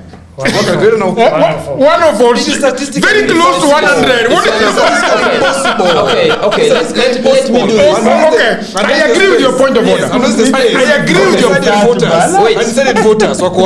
Wait a bit. What is he saying? Wait, I finish. What are you saying? Wait, I finish. No, but let's reduce it to 30%. Okay. Very good. Let's reduce it to 30%. Okay. So that we have 4% are decided there. Okay. That group will force a rerun. The group of Sifuna and Rengo will force a rerun. I like that. And that is where we are going to have this. A commenter there who said, these people are going to make a kill out of that. You are going to run, both Ruto and Gachagua team will be there to run for the Orengo Sifuna team so that you get your 50+1. Okay. And that is where they are going to make a kill. And to me, that's so. It's all about money. It's all about money. Great. So let's bring the gentleman. Yes. Thank you very much, Mr. Yogo. It's amazing. And as the gentleman come, I want to Uyambo. Yes. You are incensed by what he is saying. What is your problem? Because what is he saying? But it was just 4%. No, bro. Jagero. You must be somebody who is firm in terms of your research and projections. If you want to do political analysis, be factual, okay? Don't just come and throw around numbers. This is not a place where you throw around numbers. Like, for example, tell me, what is the total number of estimated voter turnout in 2027? Do you know? How much? It will be about 15 million people. All right. The person who will win that election on the first round, if it will happen in the first round, will go with about 7.5, 7.6 million. Okay? Which is near impossible if we put the voter apathy, which means the person who will win could have about 7.1 on the highest. Okay? Okay. Now, divide that now, because these projections have been done by people who do modeling. You know very well, my wife is a natural scientist. That's what we do morning and evening. Okay. We model this country and we project, and we've done it before and we've given to politicians. It has worked. Okay. So when I say that you cannot give us a statistically impossible number, it's not out of hate or spite. Okay. It's because we want to be objective in our analysis.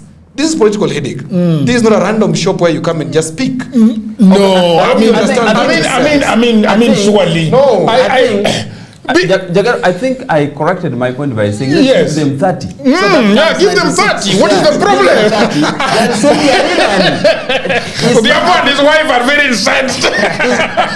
He's not happy with 36. Yes. I want to bring Meshach. Meshach, thank you very much for joining the show. And thank you for joining us.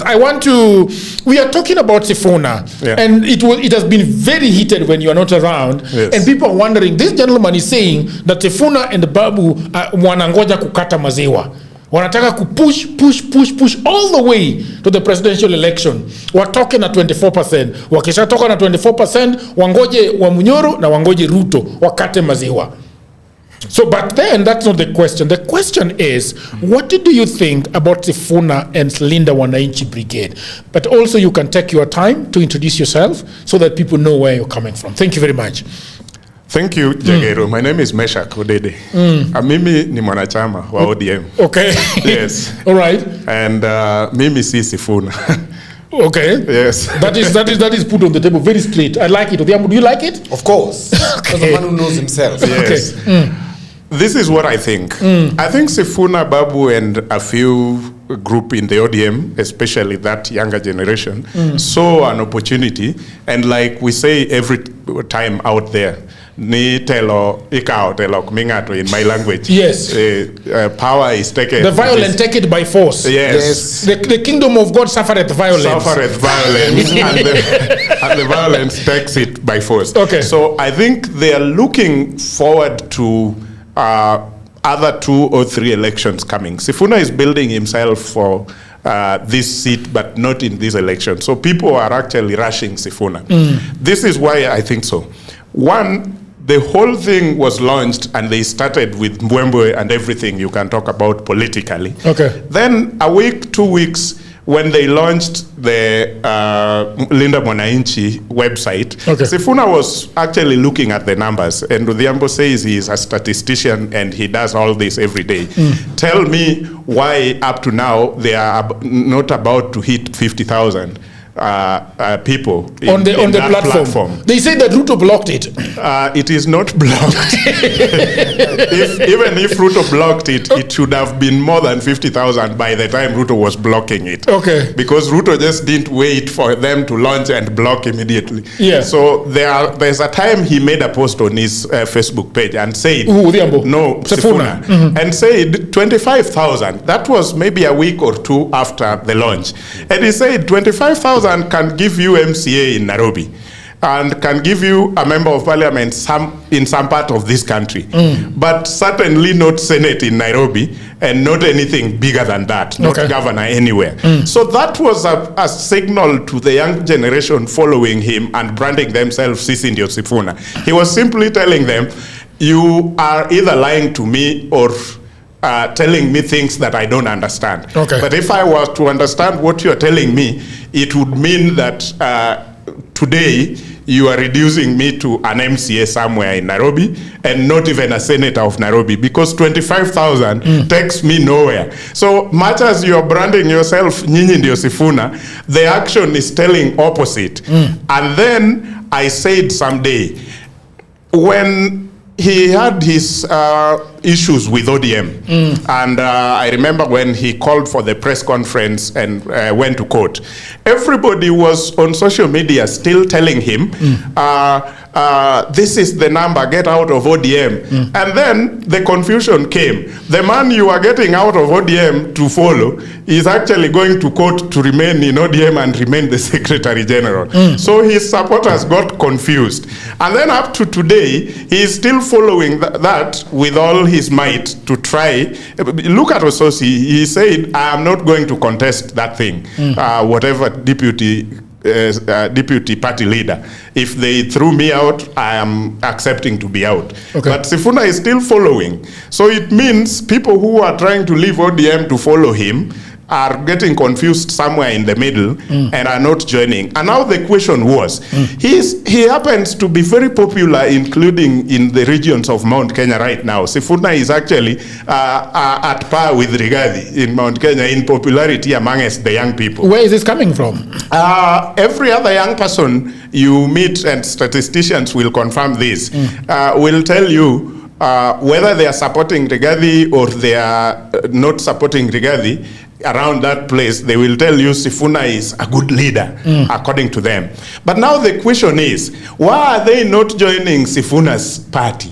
Because by now, I'm coming to the question of... Sifuna doesn't have a party yet. No, he is in ODM. I'm coming to the question of what really is Sifuna controlling in terms of people. Okay. In terms of vote. Okay. Because if he is really controlling, I remember one time in this country when Baba told us, hata hii Safaricom tunawachana nayo. We went and registered, and the line was long, and the media captured people registering on Airtel, leaving Safaricom. That is control.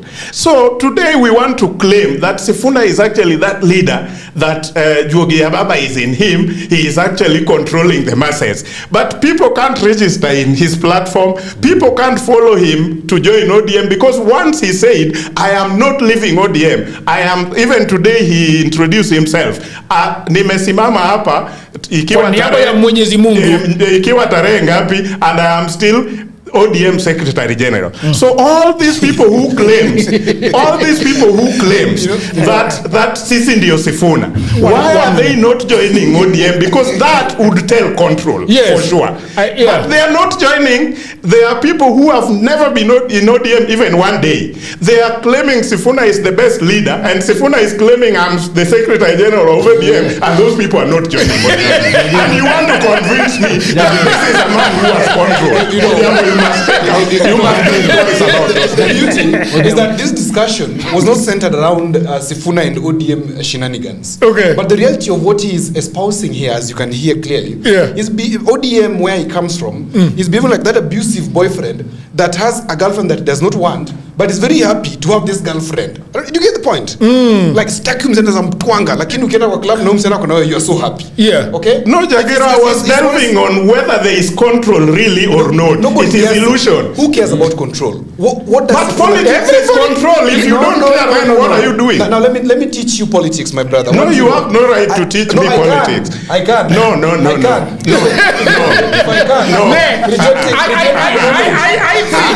I think Mr. Mesha,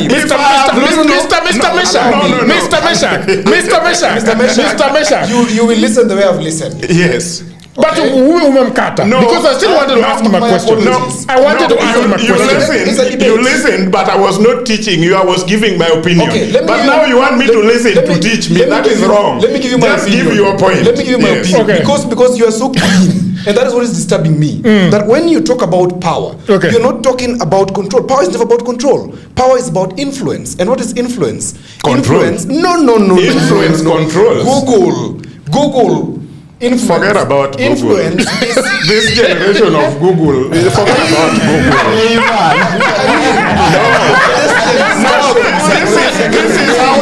This is how they lie to politicians every day. They lie to Peter Kenneth with this Google thing. Nothing happened. We want reality. Power manifests in 2 ways. Don't heckle. No, I'm not heckling. This guy started by heckling you. And he started heckling him back. Power is manifested in 3 ways. The first way that power manifests, my brother, is by seduction, where you persuade somebody to agree with your point of view. Okay? And that so that you can influence the course of his life, or her life, or an outcome. Number 2, the way that power manifests itself is through manipulation, through the media, through whatever, by having an advantage over the other person and using that advantage to arrive at a particular goal. The last way that power manifests is through ultimate violence. And that is why America is clobbering Iran and telling them, if we beat you, we win. And that's why Iran is also doing what? Sustaining a resistance. That if we resist, then we have also shown that we are what? We are powerful. Now, of these 3, you've not heard of a control in any of them. It is basically trying to use information to influence, trying to use strength to influence. You're not trying to control. So Sifuna is not interested in controlling ODM. In any case, he's lost control of ODM. That's a fact. Okay? Number 2, today, if you look at Linda Ground versus Linda Wananchi, who needs the other more? One is gasping for air in Malindi. Another one is serving the people in Kisumu. Who needs the other one more? It's like that's why I gave the example of a boyfriend who's abusive. You are a broke boyfriend, your girlfriend has money. You ODM. This ODM where it comes from, which is very broke and disempowered and does not know how to move. And it has a girlfriend that is powerful, that is working properly and has some change. Instead of talking to a girlfriend peacefully, you are still walking around. I don't know what you're trying to display, but the reality is you're disadvantaged. ODM as is now needs Sifuna more than Sifuna needs ODM. That's the fact. Whether we like it or not, that's the fact. I want to, can I go back? Because there is a question I want to ask you, Mesha. Yes. Odhiambo's points are neither here nor there. Forget about it. No, I will come to his point. Why is it that this gentleman, Babu Owino, we have Sifuna, they don't want to leave ODM? What is it? Do you guys have their change? Because it seems like they gave you guys 1,000 bob and you're not returning change. Why is it that they are always there talking about ODM? In your estimation, do they want to to come back and grab ODM because Sifuna says that Oburu Odinga is a mediocre party leader and therefore he cannot serve him. Orengo has come out and said that mimi naongea kwani mimi sinaweza nimetosha unga. No, he has declared himself party leader. Yes, and these are the Odhiambo might talk a lot of English, which is okay, but now but what is going on? Let me tell you, Jagero. Your question is right. The reason why the Sifunas, Babus, and the team, Orengo, would not want to leave, and I guess they are not going to leave ODM, until they are sure that, let me now use Odhiambo's language, English, until they are sure that they have influence. Because right now it is still a rumor that they have influence. let me clear my point. Okay. Because ODM is one of the biggest legacies of Raila Odinga. Right. And so people are attached to ODM. Those who are actually supporters of Raila Odinga and voted him and were members of his party are still even emotional. Some are even still emotional about ODM. So when you jump out of ODM quickly, you are not sure of who will jump out with you. Okay. So their hearts actually wants to leave. But they are not sure about the influence the likes of Odhiambo are telling them they have. Okay. That is why Sifuna would go to his page and say, we launched this website, but only 25,000 of you have actually registered here. Are you people telling me that I am going alone and you people are remaining? So he has maintained until today, unless this evening as we speak he has changed. But the last time I checked, he introduced himself and say, I am still the Secretary General of ODM. Meaning, the day he will want to announce otherwise, he shall have been sure that now I have influence over you, and whichever party I go to, I am sure you will be coming with me. So what is your point? Am I not the owner of the point? You want to give it on my behalf? No, I am not. Wait, Jagero, I am not responsible of what you hear. I am responsible of what I'm saying. Very good. Yes. So go ahead. I may say all the points, and if you don't hear it, if you don't understand it, how am I responsible?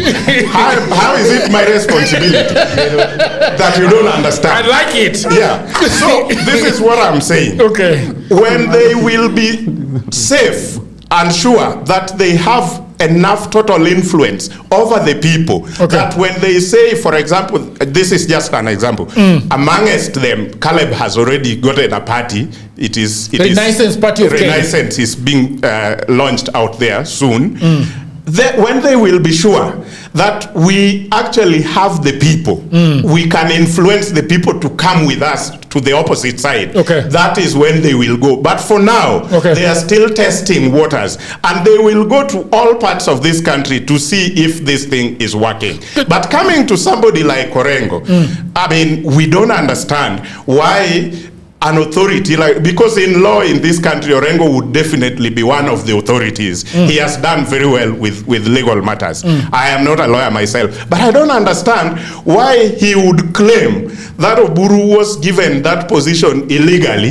Then he goes to announce himself in a rally as the party leader of ODM, which is not also what the ODM constitution say. How do you correct illegality with another illegality, and you want people to say this is the I want to ask you another question before I come to the governor.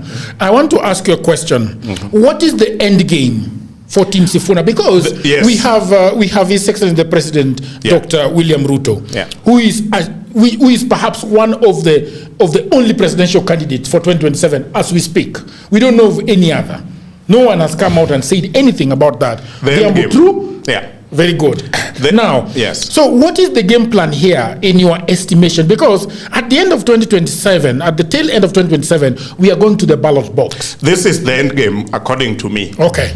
Sifuna, Orengo, and the entire team of Linda Wananchi will go out there and gather as much as they can in terms of support and build their popularity to be able to negotiate from whichever angle. Because if they just left one by one into any other party, that is not going to be a good place to negotiate anything. Let's say Sifuna left ODM and maybe joined Wiper, DCP, or any other party that exists.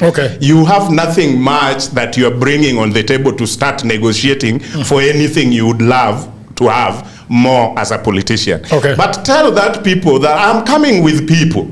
And that is what they are trying to show around. That when we go to Kisumu, you see how they welcomed us. When we went to Tononoka, you saw the crowd. So if tomorrow he sits down with any of the coalition arrangements, even if it is one, what do they call themselves? The opposition parties, that coalition. The one, the what is it called? United Opposition. United Opposition. Yeah. Sifuna would want to go there as a principal. Because the numbers you are bringing, regarding the numbers you are bringing, Kalonzo, are almost the same numbers I am bringing. So why should you be all principal and I'm down here? So they are building that. That is the end game. There is nothing else. I have a question. Yes, go ahead. How many years have you been in ODM? Since ODM started. How many times have you seen Raila join the people he opposed? Many times. Many times. Will it shock you if Ruto decides to negotiate with Sifuna? No. Is it shocking you that your group, Oburu and Wanga, are working with Ruto? Who, a few ages ago, you must have been one of the people who were really against President Ruto. I was. Is it shocking you? No. So is there anything wrong with Sifuna doing whatever he's doing in terms of moving around the country? No, I didn't claim that it is wrong. I only said this is what I think will be. Yes, I didn't claim that it is wrong. And who has told you that Sifuna is going to join Rigathi Gachagua? He might. I didn't say he's going to join.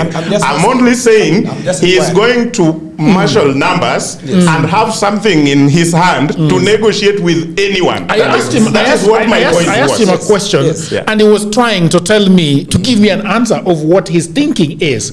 Because you sitting here has said that Raila has always gathered all the people that likes him to go and negotiate with. And I don't think there is anything wrong with that. But I want if Odhiambo wants to make it like that, then that question would also go to the same man you're supporting, Sifuna. Sifuna knows how Baba forgave everyone. And when Rigathi said something and the people were talking on the internet, he said, unless you didn't know Baba well, Baba forgave everyone, and he would even go with Rigathi over lunch. But does he also forget in the same breath that Baba had forgiven Ruto? Because for him, Ruto is a man who you cannot forgive. When it comes to that, he forgets Baba forgave people, including Ruto. He would rather Baba forgave Rigathi, but not Ruto. There's a difference. Of course, I agree with you in terms of what you're saying about Sifuna as an imagination of his strong point or his hard stop. That his hard stop is that you cannot forgive Ruto. I think that is being politically naive, because we know Raila said so many times, these people deserve to go to jail. These people deserve to do all the bad things. But it was not his hard stop. It was just a point at that time that this is where we are. These people deserve to go to jail. In fact, at one time Raila said Uhuru and Ruto deserve to be locked in ICC. But later on came and worked with these two people. So it will be wrong for us to imagine that Sifuna saying that you, Ruto, we cannot negotiate with you or we cannot talk with you because you're a thief, etc. is his end. No, I'll not be shocked if Sifuna talks to Rigathi, for example. I'll not be shocked if Sifuna talks to Ruto. Or Rigathi and Ruto. Because Rigathi today, where he was talking wherever, he said once again that wewe rais tuko tayari kuongea na wewe kuzungumza. Second time in 1 month. Something is cooking.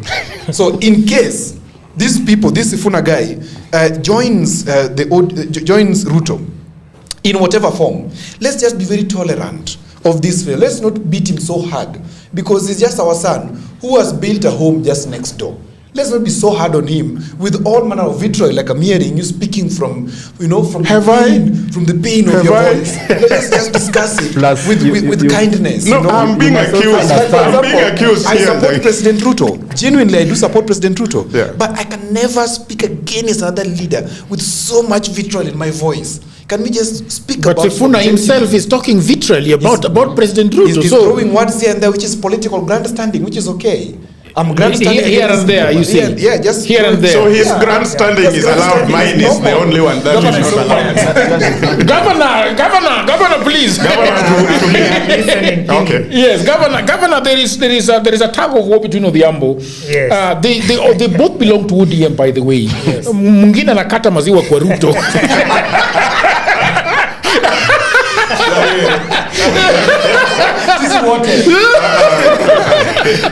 Go ahead, Governor. Governor, what is going on? I think politics is very interesting. Okay. And what I'm gathering from the panelists is, of course, what is the motive of the presidential aspirants? There is Sifuna here. There is Rigathi Gachagua, there is Kalonzo, there is Matiang'i. Okay. What is the motive? And that is why they are talking about those coalitions. And you see now, the presidency is very interesting. It's not like the gubernatorial aspiration of Nairobi or any other place. You must talk about 50+1. And that is why my brother is saying, what is their controlling interests in the country? So politics is about the numbers. If you can prove that you have the numbers 50+1, then you are taking it early in the morning. But if you can't convince the people that you are fit for the job, giving a manifesto and telling the people what you want to do for them, not only about 1 term and 2 term. What is the agenda of the party, Linda Wananchi? What is the agenda of DCP? We cannot hear about how they are Linda in the Wananchi, but we can only listen to what they are saying about 1 term and 2 term. So the point is this, even as we head towards the election, you want to notice that the one who is controlling the party has the most interest in the party. Number 2 is if they are called by Ruto, will they take the money? You've talked about Kenya Moja party, and we realized that Wamushomba was part of that party with Babu Owino, with Sifuna and the other team. But Wamushomba took the money and she went and wore the cape and, you know, can you prove that? you can never own a Kikuyu, you can only rent one. You can only rent one? Yeah. Yes. Yeah, and now she's allied to the presidency and, of course, the government of Kenya. So if these people also are given the envelope, will they take it? Do you think, and this is a question I'm asking you, will Sifuna take the envelope? Will Babu take the envelope? Will Ososi take the envelope? Will Amisi take the envelope? Will Orengo may not take the envelope? Can take the whole basket. Can take the whole basket. Not just the envelope. What do you think? And of course, you want also to realize why there were so many handshakes within Raila and the ODM party. What was really happening with them, Katenusu, and, you know, the coalition parties? Was it all about controlling the government? Was it a question of the envelope? What was it all about? And that is why we are asking, what is the motive of the person? And I think it's possible. Why not? You know, we don't know the motive of the person. If they are offered the envelope, they might take, they might not take. And of course, that will answer the question, why are they doing these rallies? Okay, and I want to ask you a question. And this is specific to the constituency of Babu and Sifuna, which generally is agreed that there's a lot of young people and the Gen Z that are not very much anti-establishment. And do you think the question that the person that is trying to push the envelope towards Sifuna will be asking is this: do I really think that when you talk to your people to join me, they will actually join me? Will the Gen Zs will Sifuna tell the Gen Zs that, look, we are now with President Ruto and this is the direction that we are going? Do you think that they're going to do that? I think after the Maandamano of 2024, you saw key leaders like Morara and Kasmuel come up. Okay. And they were actually standing for the young people, saying that we want democracy, bei ya mafuta, bei ya unga, bei ya the economy. And you saw what happened. I don't want to say that they took the envelope, but it is clear that they were dismissed from that whole thing of opposition. And of course, Kasmuel joined ODM, And Morara, of course, went on with his furniture business. Okay. And of course, Morara forgot about the politics. So I don't want to say that they took the envelope or not, but my point is, if they join President Ruto, they might persuade a few people to join President Ruto with them. But I'm not so persuaded that the whole of the bloc of the Gen Z would actually join the current government. Okay, Odhiambo, I want to ask you the same question that I've asked the governor. What is Sifuna constituency, and can he move around with his constituency? So when Sifuna started moving around in the second rally, we went with you. Okay. To Kitengela. To Kitengela, yes. Because we wanted to understand, we wanted to have a feeling of who is Sifuna's follower. And we took videos with you. We spoke to them. And you listened to how these people look like. And it's a dissection of quite a number of things. There's a team that's following Sifuna who are disgruntled generally about how generally the country is running. And they feel betrayed by ODM joining the what? The government. So they have that pride in ODM that is still residual. They feel like ODM needs to pull out and fight, not to be co-opted in the state. Okay? That's the first group that Sifuna is appealing to. The second group is the group that genuinely just said Suburu. They just don't want him. They think he's lethargic. Okay? They look at him and they see no power of negotiation. Like you. Like, yes, exactly. I think he's very lethargic. And so are many others. Okay? Then there's a group which does not know what is happening, but this one seems to be charged up, this team here, Sifuna. So this one is where we are going. Okay? And majority is that team. They're always called the undecided. Them they just charge it where inawaka wapi kuna sherehe wapi and they go with that group. Vibe iko hapa. Vibe iko hapa. So watu wa vibe wako wengi sana kwa Sifuna. Okay. Now what is vibe in politics? Vibe is momentum. Because I told you Raila supporters are bipolar. A majority of them are bipolar because they've been abused and they've received goodies. And these guys will always want to associate with that power of Raila that is charged and also that power of Raila that is calm. That can negotiate. And they find the vibe flowing with who? With Sifuna, because they're like, if we look at Oburu and the team, we don't see us getting anything meaningful. But here team together now, they may even go for the presidency. And remember, largely, again, this team is about the youth who are disgruntled at the state. And anybody who joined the state, they're saying, you guys are messing us up. We have a cause to achieve, and that is, you can call it to be the Gen Z where Ongoya belongs to. You can call it to be the Gen Z where Abi Zuena belongs to, and the Gen Z body, etc. They're just example of the people you're seeing there. Who have just realized Raila was a great man after his death. Of course, and it's okay because it is not okay. It is okay to you. No, it is okay because it is okay because in our African culture we love dead people. Dead people do no mistakes. In fact, when somebody dies, that's when we appreciate their value. Myself included. And to be quite genuine, there are so many things I disagreed with Raila Odinga. So many. But after his passing, I'm like, by the way, this guy, there's something he was seeing which we did not see. And it's okay to change your mind. I don't think if it is wrong for Jesus to say, by the way, Raila was right here and there. Let's now follow whoever looks like he's carrying that light with him. But also there's a team that looks for brevity. And in Oburu's team, you don't see much of brevity. You only see grandstanding and bravado, chest pumping, and we are in government, we're not leaving, and rhetoric of, where is Babu taking us and where is Sifuna taking us. But this guy is saying, you know what, we can start a new journey altogether. Yeah. But the question now I want to ask you is, and a lot of people on the internet, people of the internet will agree, members of the team of this panel will agree, that Raila had his constituent in his pocket, and he could move around with them anywhere he wanted. He can join Ruto with them because he joined Ruto with ODM, and ODM is still in ODM even after his death. Ruto has his constituency that he can run around with. Do you think the constituency of Sifuna do you think that, okay, let's go to Yogo's hypothesis that there is a 30%, then there is a 40-something percent, then there is a 20%.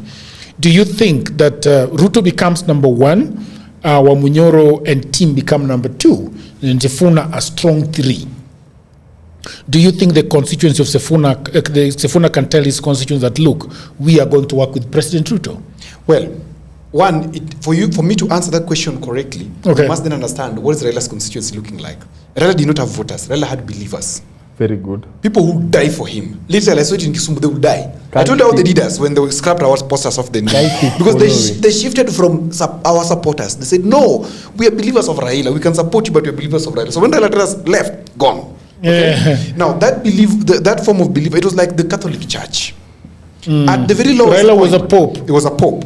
At the very lowest of the Catholic Church called ODM. Sorry, I mean, I don't mean blasphemy. Just trying to compare. Raila was the pope. At the polling station, he knows. They have 60 delegates at the polling station. Each polling station, 20 women, 20 youth, and so 20 what? 60. Each polling station you see, ODM has 60 ambassadors.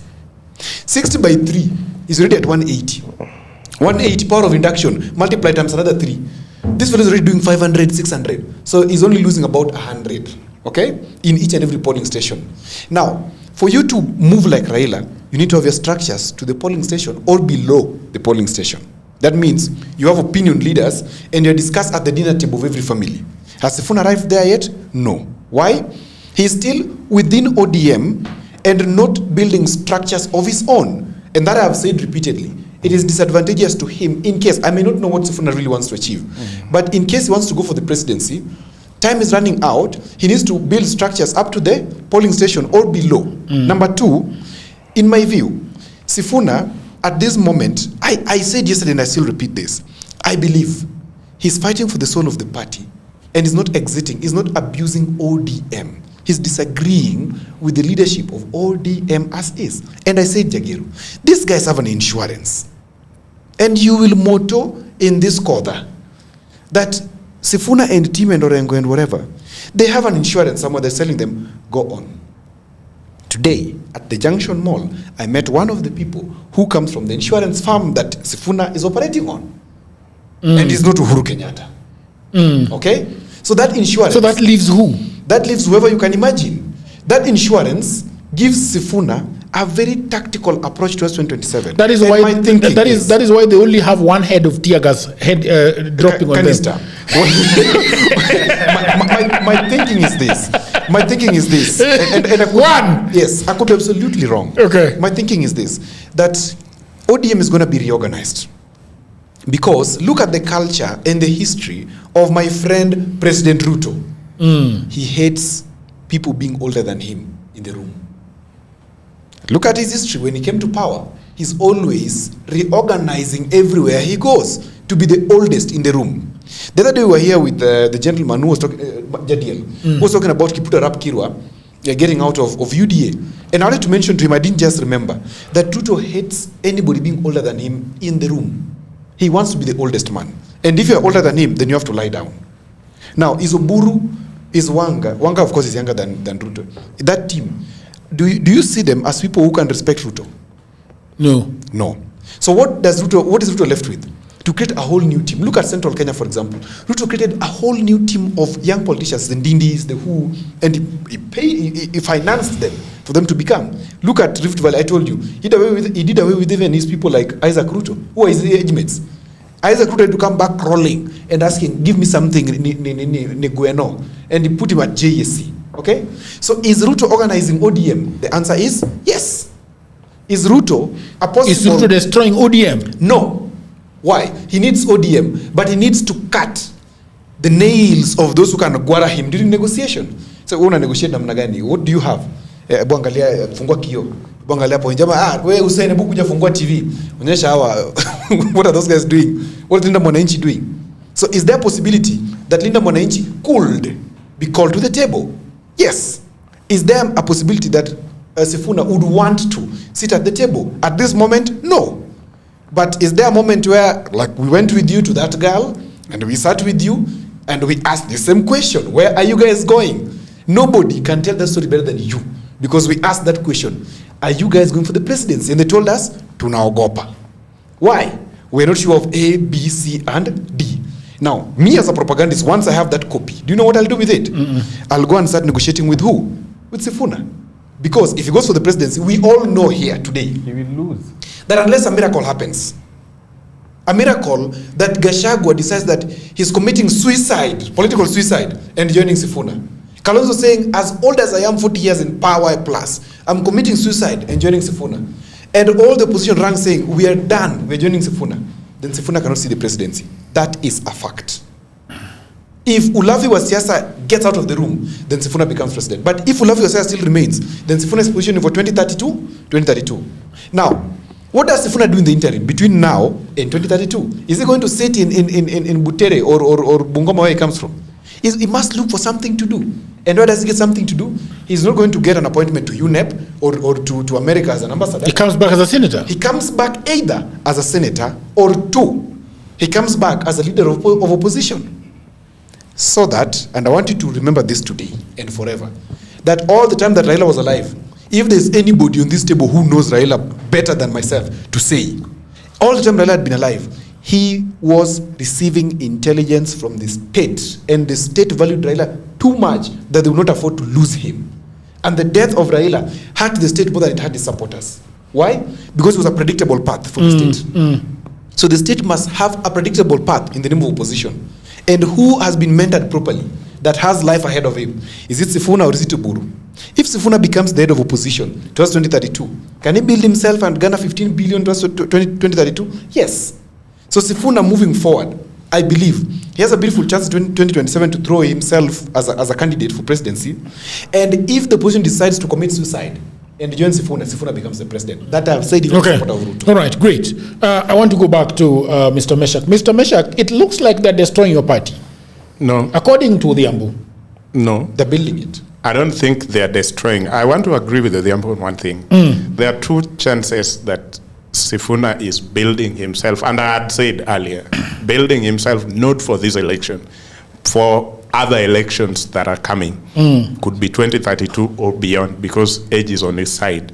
But then, like he said, none of us would be surprised if we are done with the election of 2027 and either he is taking over as the opposition leader in this country, because people would be looking at either Kalonzo, who vied as the main opposition leader's candidate and did not get it, and now everybody feels like you have tried.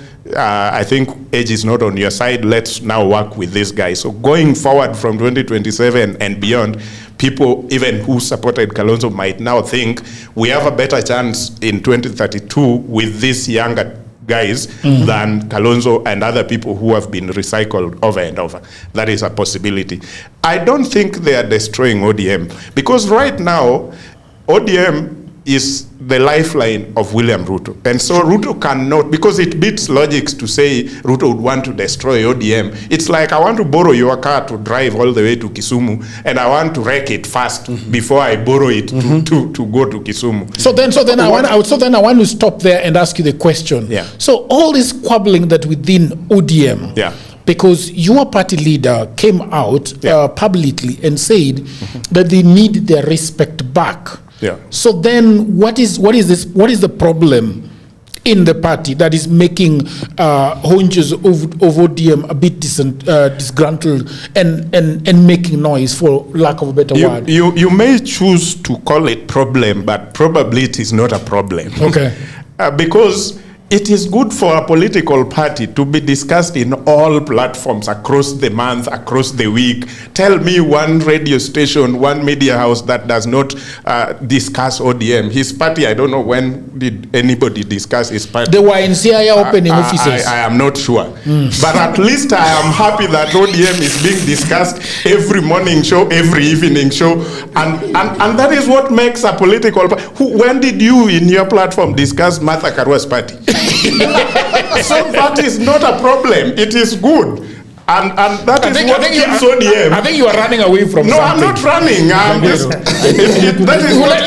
1 minute. I'm going to get back to immediately. No, what I'm saying, this is what keeps ODM with the same momentum that Raila needed it to have. Because imagine Raila died, then ODM is quiet. Nobody in any media house is discussing ODM anywhere. So I think what Sifuna and group are doing, Oburu and the other guys are doing, should keep going.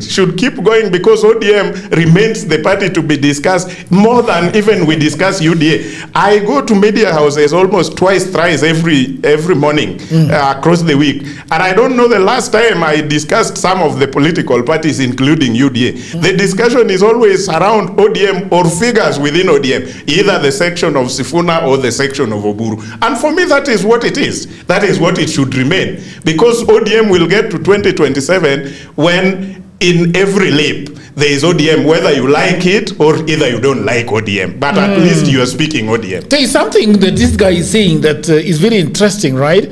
Before I go to Mr. Fidel Castro, I don't know. Fidel Castro, you are the problem. No, this is my own food for thought. Okay. My 2 cents on this. So one, we have zoning. Zoning has not been introduced by the people in ODM. This is a discussion that has been introduced by the president's henchmen to destabilize ODM.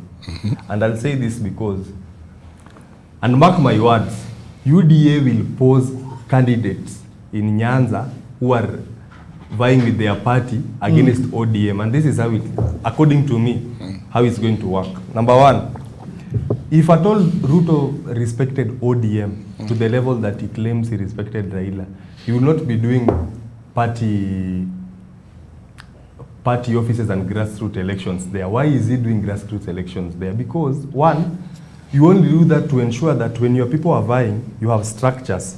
One thing that Sifuna lacks, you are talking about you vying, and I was even sharing with you people about Babu.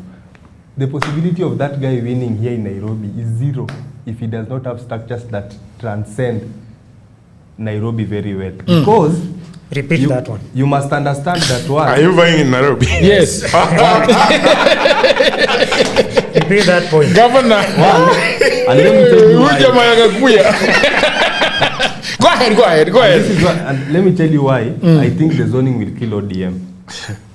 If at all Ruto fails to convince ODM, like his people, you saw yesterday Ruto's, one of the MPs from UDA saying that during Jubilee's time they folded 17 parties to form one that they vied with. UDA has been folding parties to 5, so it is even prudent for ODM to fold so that people vie with it. So if he fails to agree with them in the zoning that he has introduced here, he will use the people he has been planting down here. We have Mark Nyamita, who is cropping up. He started with Ochilo, 3 Ochilo away. Now Mark Nyamita is the main guy. And he has the same in Homa Bay, we have Oyugi Magwanga, who resigned and will be vying with UDA. Look at the people who work around him. They are very strong into how he'll vie there. Go to Siaya. I heard you say that Orengo is vying as, might want to vie as president. He cannot even marshal 30% of votes in Siaya County. Come 2027, you mean? He is unpopular. So that is how UDA kills ODM. And then, you see, for someone like Babu Owino, we must come to the reality that Kenya is a very ethnic-based political setup. You might despise Gachagua for who he is, but you see here in Nairobi, he will dictate who will be governor. He commands 41% of the voters here are from his ethnic community. So if a Kikuyu vies here, you will have to kneel for them. They will not vote for you. Kikuyus vote in a very strategic manner. There is no way Kikuyus will vote for someone who is someone's deputy governor and leave their own. Unless you have not played your game very well. He who works with Gachagua in this Nairobi seat will win, because he will have a 41% starting foundation, so that he picks these others and add. If Babu decides to go with Gachagua, Luos will never work with him totally. That's how that things work. So for Babu, according to me, vying for governor is a far-fetched dream. Remain as MP like the others have done. All the presidents who have been here have, in a very strategic manner, avoided administrative posts, more so the governorship one. They have gone for the CSS where they can gallivant the nation, try and speak to people here and there, form base, form structure. And then eventually can I just say something about Ongoya's statement? About Babu? About Babu. Yes. Of course, I've started with Babu, and I've asked him the same question that he's talking about in terms of structures. Isn't the Nairobi seat very dangerous? Can you just remain MP? Then we catapult in 2032, etc. And I think give the gentleman a chance, because when he was in UON, in first year, he vied for a chairmanship, which is unheard of. And he got it, the presidency of UN. And is the only student leader in the history of Kenya that has done leadership twice, being the president for 2 terms, I think so. And further on, he's gone ahead and become MP. So I want to correct Ongoya on one thing, or even if it's not correction, just saying my point, that I think Babu is very strategic. He could be somebody that is not palatable to you, but something you must give to him is that he has the grit and gravitas in terms of politics. For example, just today, Babu was dismissed that he can't enter Kisumu. The other team that you know, who is my boy, the boy Akoth, clearly was having control of Kisumu in the morning. But shortly after, Babu with his team was able to erect a tent, in fact a dais in Kisumu. And how did they erect it? They went there and started erecting there. There's another gentleman called Olivetti. Olivetti is also, like Kisumu is very polarized. So there is Boy Akoth and then there is Olivetti. Now Boy Akoth controls the China squad, and then Olivetti is the one on the other side. And Olivetti is very loyal to Babu. Remember, Olivetti was actually originally a Ruto person. And when he was discarded and now left in the cold, he came to Babu's side. And power is also, as I said, ultimate violence. And he dominated Kisumu for 9 straight hours, including Kondele, where if you're an opposition character, you cannot stand and speak. Babu spoke there with the whole team. So give it to this young man. It could be everything bad. But so how they set up the tent at what time? At about 10-11. Remember yesterday, they couldn't set up the tent, because the Boda guys had already declared, you can't, here, 2 term. But by morning today, Babu took control of Kisumu, literally. And if you remember Raila's politics, where it pivoted significantly was 1997-98, the Sega clash, where he beat Orengo to Smith. People correct me that time, let me not use it. He beat Orengo properly. And he then declared that he's the ultimate Luo leader. So today Babu did it in Kisumu. Now, can Babu, in his calculation, understand the politics of Nairobi? I believe so. Number one, Babu has married a Kikuyu girl. So he's akona udhoni kwa Wakikuyu. So they don't just see him. He's an in-law. He's an in-law. Number two, he's an in-law. Number two, Babu sits as a very rebellious character that is representative of the Gen Z spirit. That they are against this regime. They don't want anything to do with this regime. So is he resonating with the large opposition characters in Nairobi? Yes. Is he vibrant in Nairobi? Yes. Is he larger than life beyond Nairobi? Yes, which is very important. That for you to be a Nairobi governor, you need to have a national stature. You can't be a Gakuya and then you want to be a governor. You must have a larger than life kind of stature beyond Nairobi. And that's why I look at the near future governor here going beyond Nairobi and starting to campaign in Mombasa, wherever. So that when he comes back, he can lock it. The question, so I truly believe Ongoya. The question, as much as you guys disagreed on personal issues, Babu has a chance in Nairobi. I want to ask you a question, and I want after you've answered, I want Meshach to also answer this question, because my worry for Babu is that he goes headlong into the governorship race, okay? And in my estimation, that's a huge risk for him post the elections of 2027. Right. Because if Babu loses the governorship of Nairobi, what happens to him? That is, he will go into oblivion, and that's why he cannot manage to lose Nairobi. I think governor here will be part of the CECs that he will be having. Because it is important. Not at all. I'll negotiate for him. It is important that Babu gets Nairobi for his own sake and for the sake of the Gen Zs and the future of Kenyan politics. I believe so. He can't afford to lose Nairobi. And if he loses Nairobi, he's going to oblivion straight away. And it will take him time to recover. I will tell you for a fact that Babu Owino will lose Nairobi County. Okay, how? Because there are some issues which are actually haunting Babu Owino, historical issues. Like which one? And the DJ and shooting DJ Evolve. Those issues. and what he was doing actually in the university, issues of drugs and what have you. And they've come up even in TV when he was at Jeff Koinange live show. Those questions were asked. Who was asking, Jeff Koinange? The people, the audience. Yeah, they were asking questions, and Babu Owino was able to respond that actually he was doing that, and now he has stopped. But now those questions are actually haunting him. I can actually coincide with Fidel that actually he does not have the proper structures. Okay. When maybe help me understand, when Ongoya talks about proper structures, what does that mean? It means in terms of the popularity on the grassroots. You see now you cannot just stand on a vehicle and say one term. Okay. And you don't have an agenda for the people. He does not understand the needs of the people in the grassroots. Okay. It does not even go to the people, the electorates. How is he also balancing the ethnic communities? You see, like Embakasi is. Can you let him finish, and then you'll get back to you.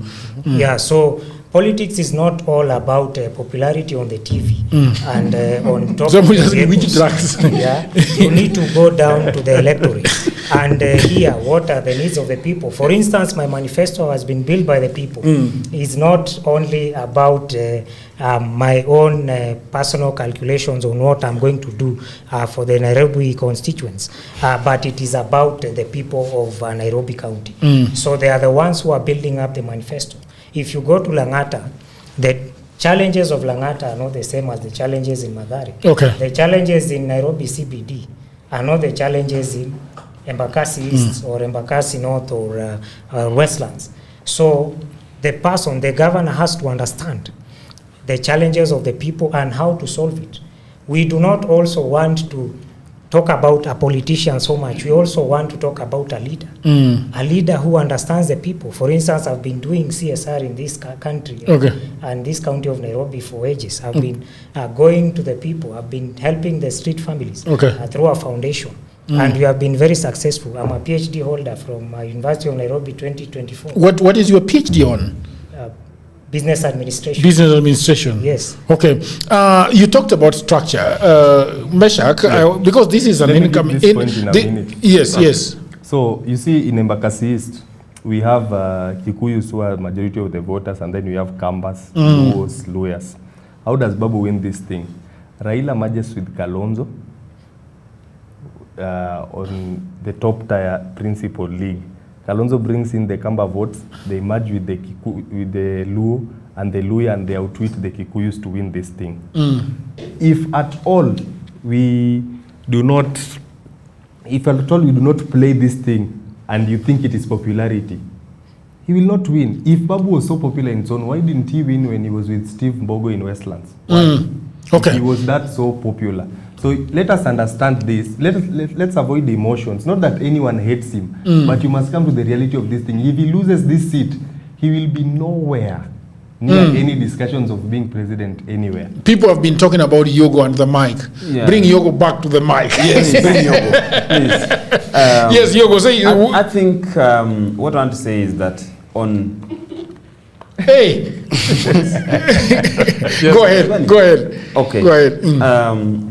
In terms of Nairobi gubernatorial seat, I think Babu's problems began when DCP declared interest in Nairobi. Okay. Babu's plan was they are going to be with Sakaja on the ballot. The two of them? Two of them. Okay. Remember, before Baba died, Babu was moving towards the Kenya Moja, because Baba already declared that Sakaja was going to be his candidate in Nairobi. Okay. And remember, when Tim Wanyonyi moved to Western. Can you bring your seat closer to Ongoya so that you are in the frame? Because I can see you are out of the frame. Yeah, perfect. Yeah, that way. You see, Tim Wanyonyi went to Bungoma because Baba already threw his support towards Sakaja. Okay. So Babu was counting on the Gen Z votes. He's also married to a Kikuyu lady, so he knew he will be getting the Kikuyu votes. Do you think people are going to think about that when voting for him? Of course, that is what was coming out. Is it public knowledge that Babu is married to a Kikuyu woman? It's in the public domain. So what if you are married to Kikuyus will vote for you because your girlfriend is a Kikuyu? So just wait as I make my point. Yeah. Is this a factor? Yes, it is. Okay, go ahead. Odhiambo said it. So what Babu was thinking is that if he counts on Gen Zs and the tribal, whatever it was going to come out, he was going to win. But you see, when DCP declared interest in Nairobi and said they are going to field a candidate, and Babu is not in DCP, meaning the Mount Kenya votes will go to DCP in Nairobi. Okay. Kalonzo, Wiper votes. If there's that zoning they are talking about, they will throw their weight behind DCP. So Babu is going to remain with Sakaja, Western Kenya votes. Okay. They always count on. They are going to divide those votes. And that's how DCP will win Nairobi. Okay. So Babu's problem began when DCP declared interest in Nairobi. It is interesting that you're talking about that, but also this governor is also going to split the votes with Gakuya. Is he not going to split the votes with Gakuya? I still don't know how it's going to come because out. this Kikuyu vote, Kwani, how many are they? If Babu is taking some as an in-law, Gakuya is taking others, governor here is taking others, Kwani, how many are these votes? But anyway, let me go to Meshach. let me weigh in on Babu's. Personally, I know I am going to vote for Babu. Okay. Definitely. My fear is only on two things. The politics of this country is organized around communities. Okay. And if we lie to ourselves today that is not going to happen in the case of 2027, it might be wrong. So we just work with what history has given us up to yesterday morning until today, that people still organize around, because even the teams, whether opposition or this other side, you will see the leaders are pushing too much around organizing certain community to come as a team to support certain coalition, whether it is broad-based or the other side. My problem is, this is the one seat that is among the top 5 seats that are negotiated at the national level on that table we are talking about. When you hear ODM talking about we will negotiate, we want structured negotiation, those are among the seats they are negotiating for. Because governor of Nairobi controls more than or slightly above 60% of the country's GDP. Okay. And that is a good seat to have in your coalition or the other side, in your party or the other party. So whichever political party that feels like they are strong enough in this country to even go for presidency, Nairobi governor becomes one of those many seats they would want to take. Can I ask you a question? Yes. Before, as you go on with your opinion. Yeah. So Sakaja comes from UDA. Yeah. Right? Yeah. Kidero was from ODM. Yes. Correct? And Sonko, I don't remember. Was Jubilee. Yeah. So how does being a governor expressly benefits the party?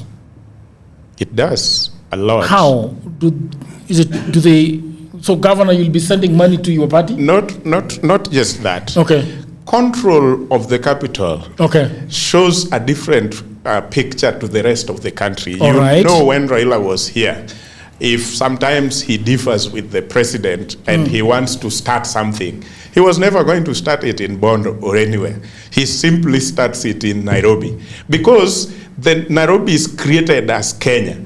When I speak right now, there are people in Migori who are buying into this, because tomorrow when they see me down in Awendo, they are like, yes, we want you to say this when you go back to that place. So Nairobi kind of controls the thinking of the country. So when you start something, so when you're a member of your party is the governor of Nairobi, you are simply talking to them and saying, this is what we want for Nairobi, and it works. Okay. And then that also tells, even in terms of what your party can do to the rest of the country, because if your party has the governor and Nairobi is being transformed, you're simply sending the message out there that even if you're in opposition, you're simply telling, when we become we get the presidency, how we are doing it in Nairobi will happen to the rest of the country. But now coming to Babu's thing, okay, I think Babu will find it tricky when that negotiation is happening at that level, because if you go to the side of united opposition, I think Kalonzo badly want to be president, and he likes Babu, but he will be forced by Rigiji to choose between presidency and making Babu the governor of Nairobi. Okay. Because Rigiji will not want, I am thinking, and if I was Rigiji, I would think the same way. How can I bring for you 4, 5, or whatever millions of votes? And then when I ask you to give me Nairobi, you want to refuse with Nairobi and give somebody else. It won't happen. So choose between Nairobi and presidency. And I think this is what will make the arithmetic a little bit complicated. So if I understand Meshach properly, it means that the negotiation that is going on between the principals in the united opposition is not just the presidency. Yes. There is so much that is going on. Even Nairobi is an agenda, a big fat agenda on the table. I'm not finished, Jagero. Yes. The reason why I think Rigiji will determine a lot of things here, whether the united opposition would want to rally behind somebody like Babu to support for governorship is this. Rigiji knows that with the case in court and everything that around him, he might not have a chance. His chances of vying for any position is very, very low. Okay. Very low. So for him to remain also relevant, to have some influence and control, if I may use the word, means, one, there will be a candidate for the united opposition, and I assume in this case up to now, Kalonzo goes with that. Okay. Then Rigiji would have wanted someone from Mount Kenya to deputize Kalonzo so that they collect those votes together. Okay. But this is not going to favor him. Because if he endorses someone from Mount Kenya, that person becomes the kingpin, if I may use the word, or immediately becomes the leader of Mount Kenya. Because if you are the deputy president and I am just a party leader somewhere, I cannot be the one that Mount Kenya now run to and listen. So nobody, no Kindiki comes from here again. No, in his head, I'm still Akindiki. Yes. So what I'm saying is, okay, for this reason, Rigiji might be the one to quickly propose someone else from another region to deputize Kalonzo, so that Mount Kenya remains for him to control. He is a party leader. His party gets senators, governors, members of parliament within that region. He controls that region politically. Okay. So he would even propose whether Eugene Matiang'i or anybody to deputize Kalonzo, so that nobody from Mount Kenya competes his power in Mount Kenya by being deputy president. Okay. So for that reason, it means presidency is gone, deputy presidency is gone. What seat is remaining politically for Mount Kenya to die for? Okay. It is Nairobi governor. Now, with that, even if he calls Babu Mudhoni my son, will he trade it? The people of Mount Kenya will tell him no. Okay. And it is this seat that we have never gotten for in any election since devolution. Yes. This is what we are dying for. Okay. So I see Babu being betrayed. Okay. He has a very interesting... In 30 seconds, please. How does Sakaja do you know which party Sakaja was in before this coalition?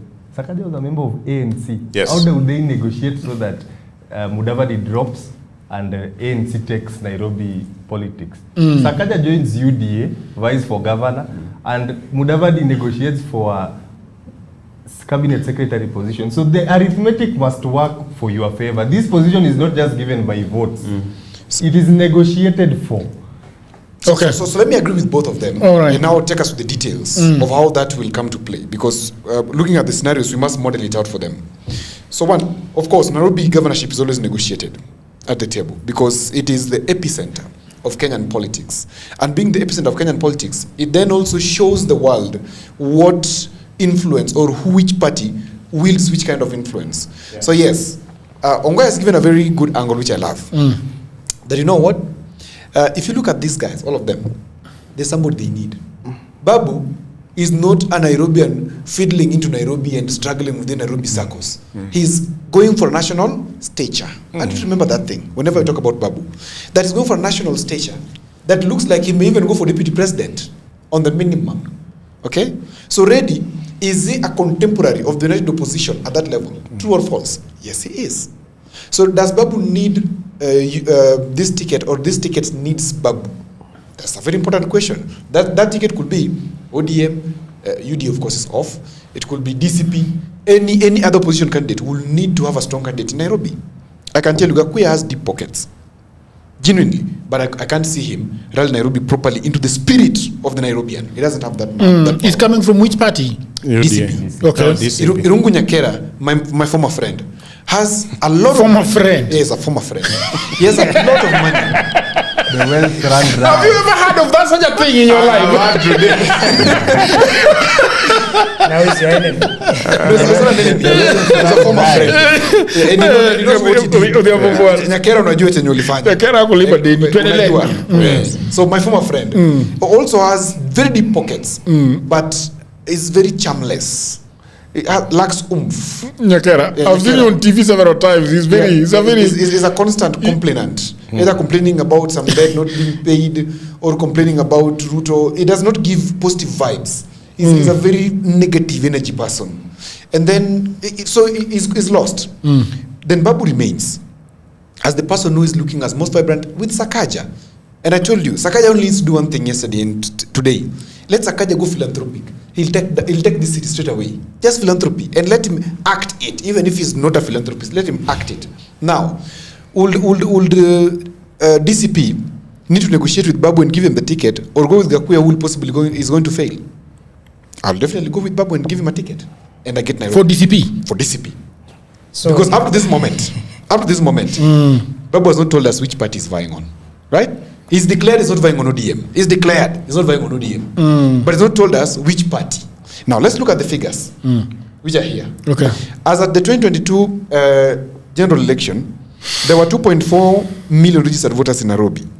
Gikuyu, that is central, estimated share of the vote is 30 to 32%. That means 725,000. Goya said 41%. No, it is 30 to 32%. This is the figure. 725,000 to 770,000. Number one. Number two is Luya, Western. And Luya is very fragmented. But when they come to Nairobi, ni Mulembe. Sawa. They're the watchmen, they're the maids, they're the ones wanafanya ile kazi ngumu za Nairobi. Sawa. They are at 16 to 18%. No, it is the truth. We've talked about it, we've looked at the data, and I've always accused Wetangula of not helping Luyas who are watchmen in Nairobi. You are young Atwoli, Bala. Atwoli is the leader of workers. He's not helping these Luyas who are watchmen. They're earning 7,000. They should be earning 15 on the minimum. These are facts, hard facts. They have 16 to 18%. They live in Kawangware, Vitongoji Duni, majorly. Okay? The Luyas who do very well do not associate very well with the Luyas who do very bad. Unlike us, who we live in Karen, but lower Karen is still Luos. You get the point? 16 to 18% is Luyas. That is 385,000 to 435,000 votes. Number three is Luo. 14 to 16%. 338 to 386. This Kamba thing that you're touting here is only 10 to 12%, which is 240,000 to 290. Kisii, very significant, they're in Dagoretti here. They are 5 to 7%. 120,000 to 170,000. The rest, small tribes. Kalenjin wako hapa. Na Nairobi yenyewe kwa wakale. Hapa Talanta Stadium. Nairobi wanakuwa around hapo Talanta Stadium actually. What do you mean? Hapo Lang'ata wako tu chili wanaletwa ku. Wanakuwa tu hapo, si wengi sana. Wako Nairobi West majorly. Kipchirchira pana iko? Wako hapo Nairobi West. So what needs to happen? Yeah? Gikuyu is of course having 32%. They need to negotiate because they don't have a proper candidate. They do. Which who? Myself. Oh, beautiful. We will give you a CC. That is definite. CCM. I'm a county secretary. No, we are going to the We will negotiate, bro. I can assure you. I like him. You know what? I like this guy because he's level-headed. Okay. He's not like me, I'm noisy. This guy is level-headed. And I think Babu needs somebody like him. And so as a county secretary, we will give him. Plus another county secretary, how powerful is the county secretary?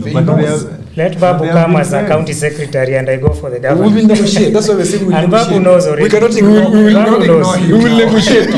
Maisha ni kuongea. If you're talking about 32%, my brother, let me just come back. Yes, please. 32% you said is 777. Yes. 75. 770,000. 770,000. But you are three.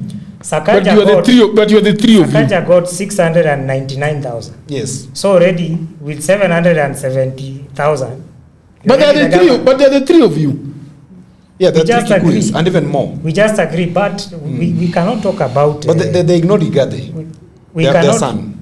Igathe? In 2022, they ignored him completely and voted for UDA candidate to the man. No, we just need to agree, but we cannot talk about... It was negotiated. Yeah, alikuwa na ribu. We cannot talk about tribal politics in Nairobi. Because, of course, we cannot ignore it. But you need to realize that Nairobi is a metropolitan city. We have Nagikuyu, we have Luo, we have Luya, we have Kamba, we have all these tribes. We have Maasai. And we also have delegates. Somebody is saying Dr. Ngigi is very hinged. Very hinged, I like him. That's why he will be county secretary. Exactly. So what very good.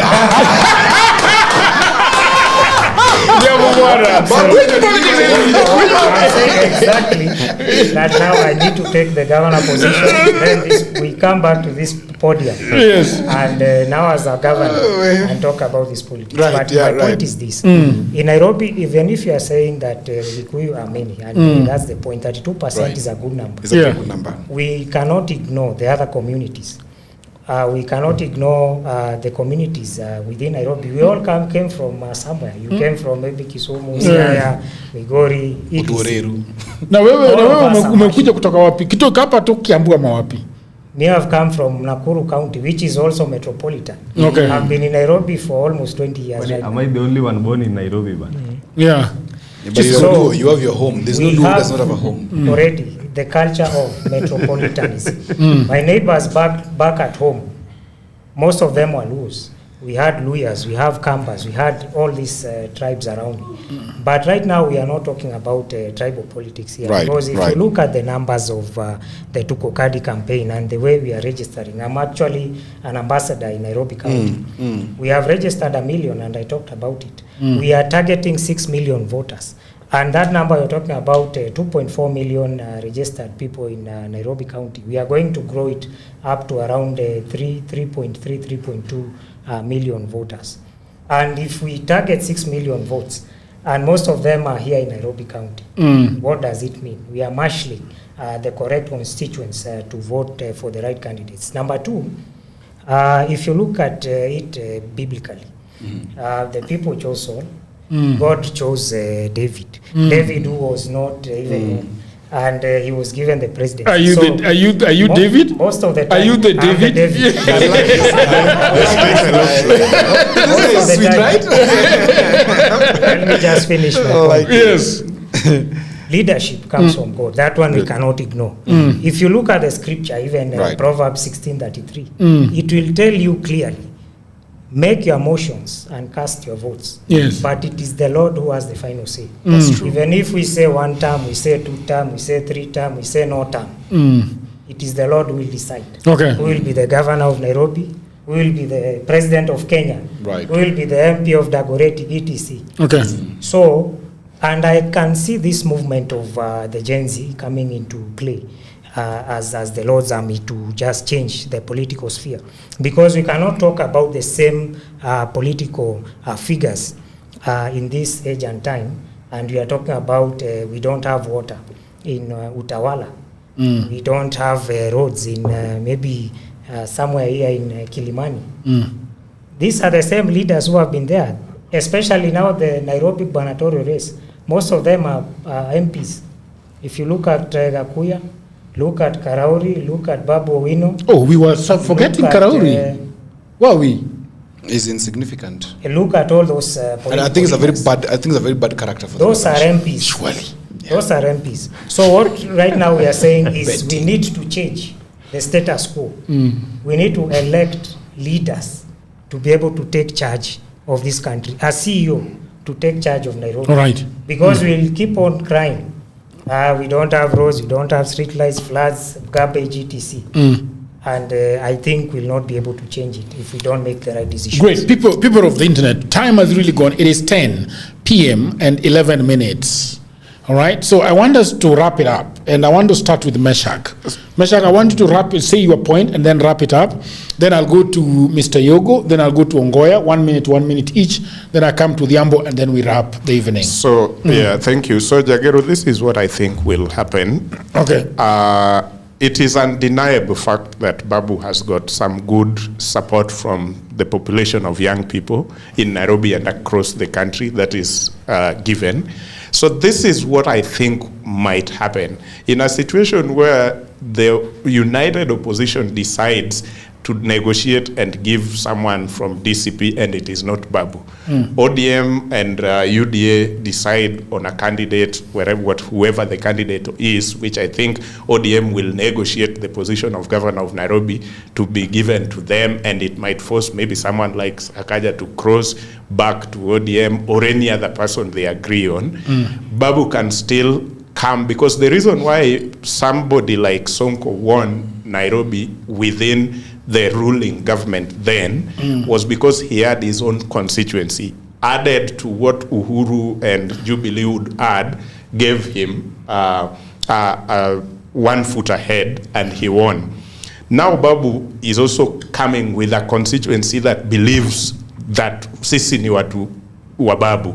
So if it was to be added to any political party with some good following, Babu would be ahead automatically. But now that he probably might lack that political party, he can decide to go it alone and let this divided. He might still have a chance to win. But now my fear is if he wins, he might not finish the term because he'll not control the assembly.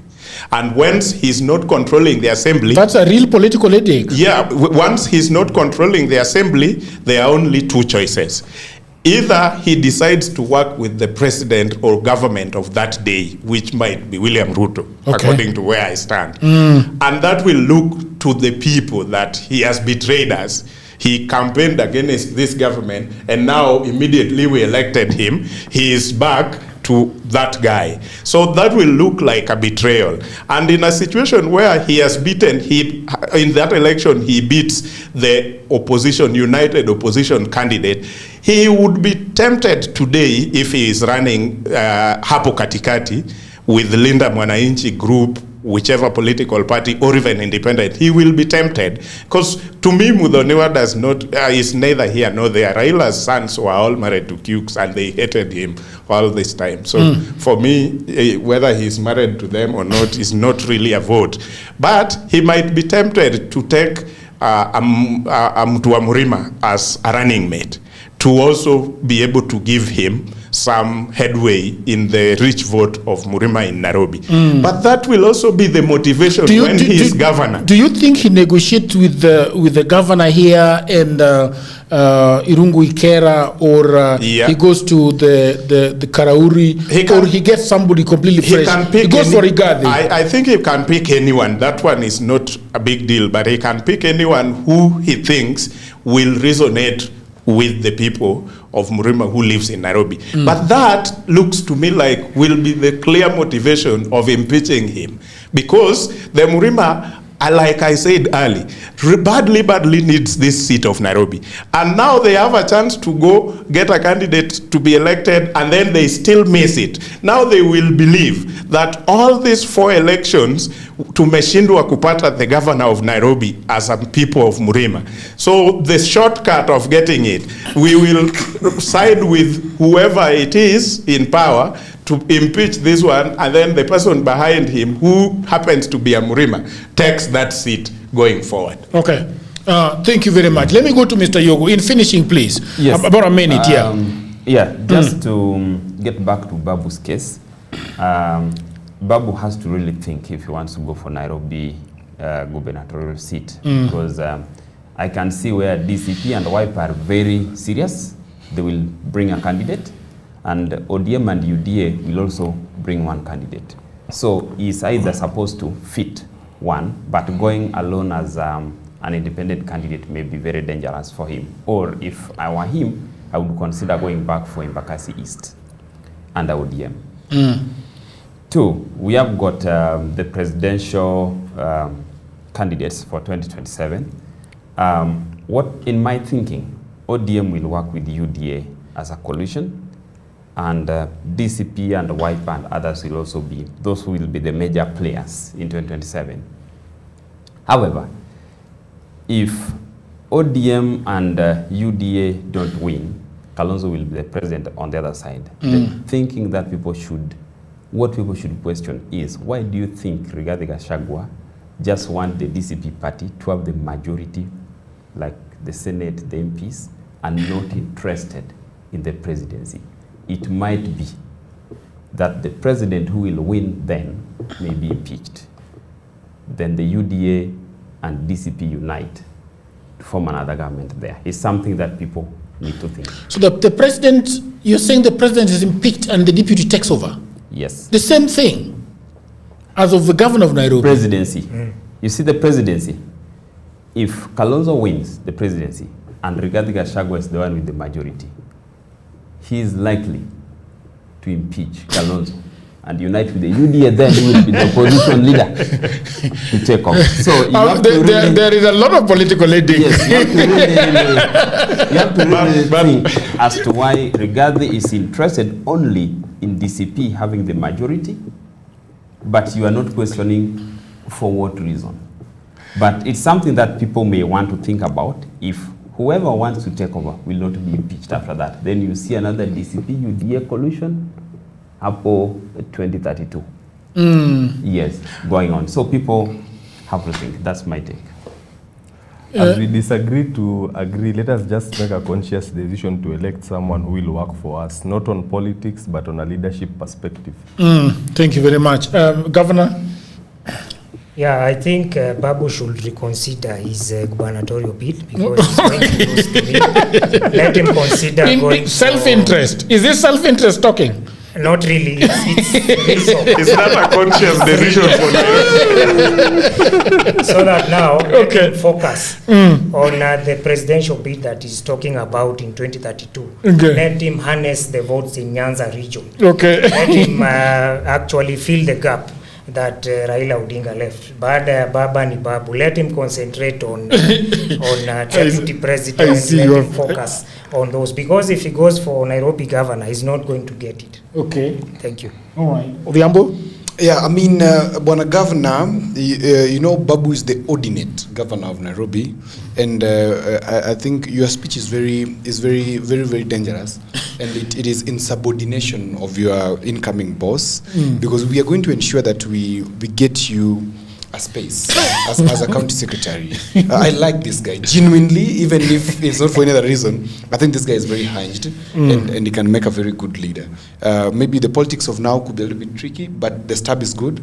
I encourage you to please go out and push Mojageru. If we can invite him more and more, we could also produce something. I actually wanted to invite him and talk about Nairobi, what he wants to do for Nairobi. I think I would like to listen more to what you, and the people of the internet may listen more to what you want to say. And actually what you are saying about philanthropy, that Sakaja can go back and do that. I actually do that a lot. Yeah, so also, I already have Nairobi. Also, as we do a lot of philanthropy, you can support Jagero. There are some projects around here and there for orphans. Anyway, he's the orphan. On a more serious note, I think today I'm so proud of the panelists, all of us.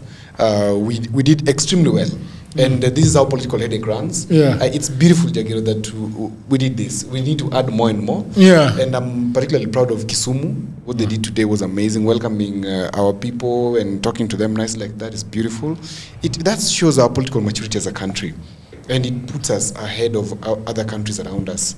And lastly, I'm looking at our audience and saying thank you to them.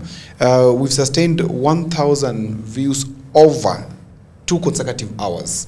That is very, very beautiful. And thank you so much, our audience, for staying put and enriching the conversation. We may not have read everything, but be sure, whenever you see me looking at the tab, I'm always seeing whatever you are saying so that we can help manage a few things. But thank you so much for being with us. And of course, thank you, Jagero, for giving us the opportunity. I think the gentleman wanted to add one more thing. No, what I wanted to say is I'm almost 90 or 100% sure that after the 2027 election, Rigathi will part ways with Kalonzo, whether they win presidency or the otherwise. I completely agree. People of the internet, it has been amazing. I want to, from the bottom of my heart, say thank you very much, Mr. Fidel Castro, for bringing the governor to us today and for bringing yourself and the gentleman from Narok. Thank you very much for always supporting political headache. I want to thank Meshach Odede for coming today. Yesterday, or the day before yesterday, we were with him at our town hall at the Hilton, and his contribution was immense. All right, Yogo was also there. That is where I met him for the first time. His contribution was very big. Thank you very much for coming, Mr. Governor. Thank you very much. All we can do is to wish you the very best. Thank you. And hope that you get money to campaign. Maybe you already have it, but it looks like God is on your side already. So that's a good place to start. The listener to every conversation, the man that is always here, to support me and support Political Headache and to support this initiative and this project. Thank you very much. I think you've got a very good heart, and may the Lord bless you. I want to thank Frank, who organized everything. Today is a Sunday. He came here very early in the morning to actually bring all the equipment from the other side to this side, together with Mr. Obunga, who the people of the internet already know. Achieng, who has been here to give us water and to take care of us. Thank you very much. And Peter, who has been cutting the videos. So people of the internet, thank you for coming to the fireside chat this evening. We appreciate you. Please consider subscribing. If you're not subscribed, hit on the notification bell so that when we go live, you'll be the first person to be notified. Until another episode, bye for now.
HustlesAfrica.com, a guide to high-paying online jobs. At HustlesAfrica.com, you will discover the jobs people are doing from home, the platforms where opportunities are found, the skills that open doors, and the practical steps to begin earning.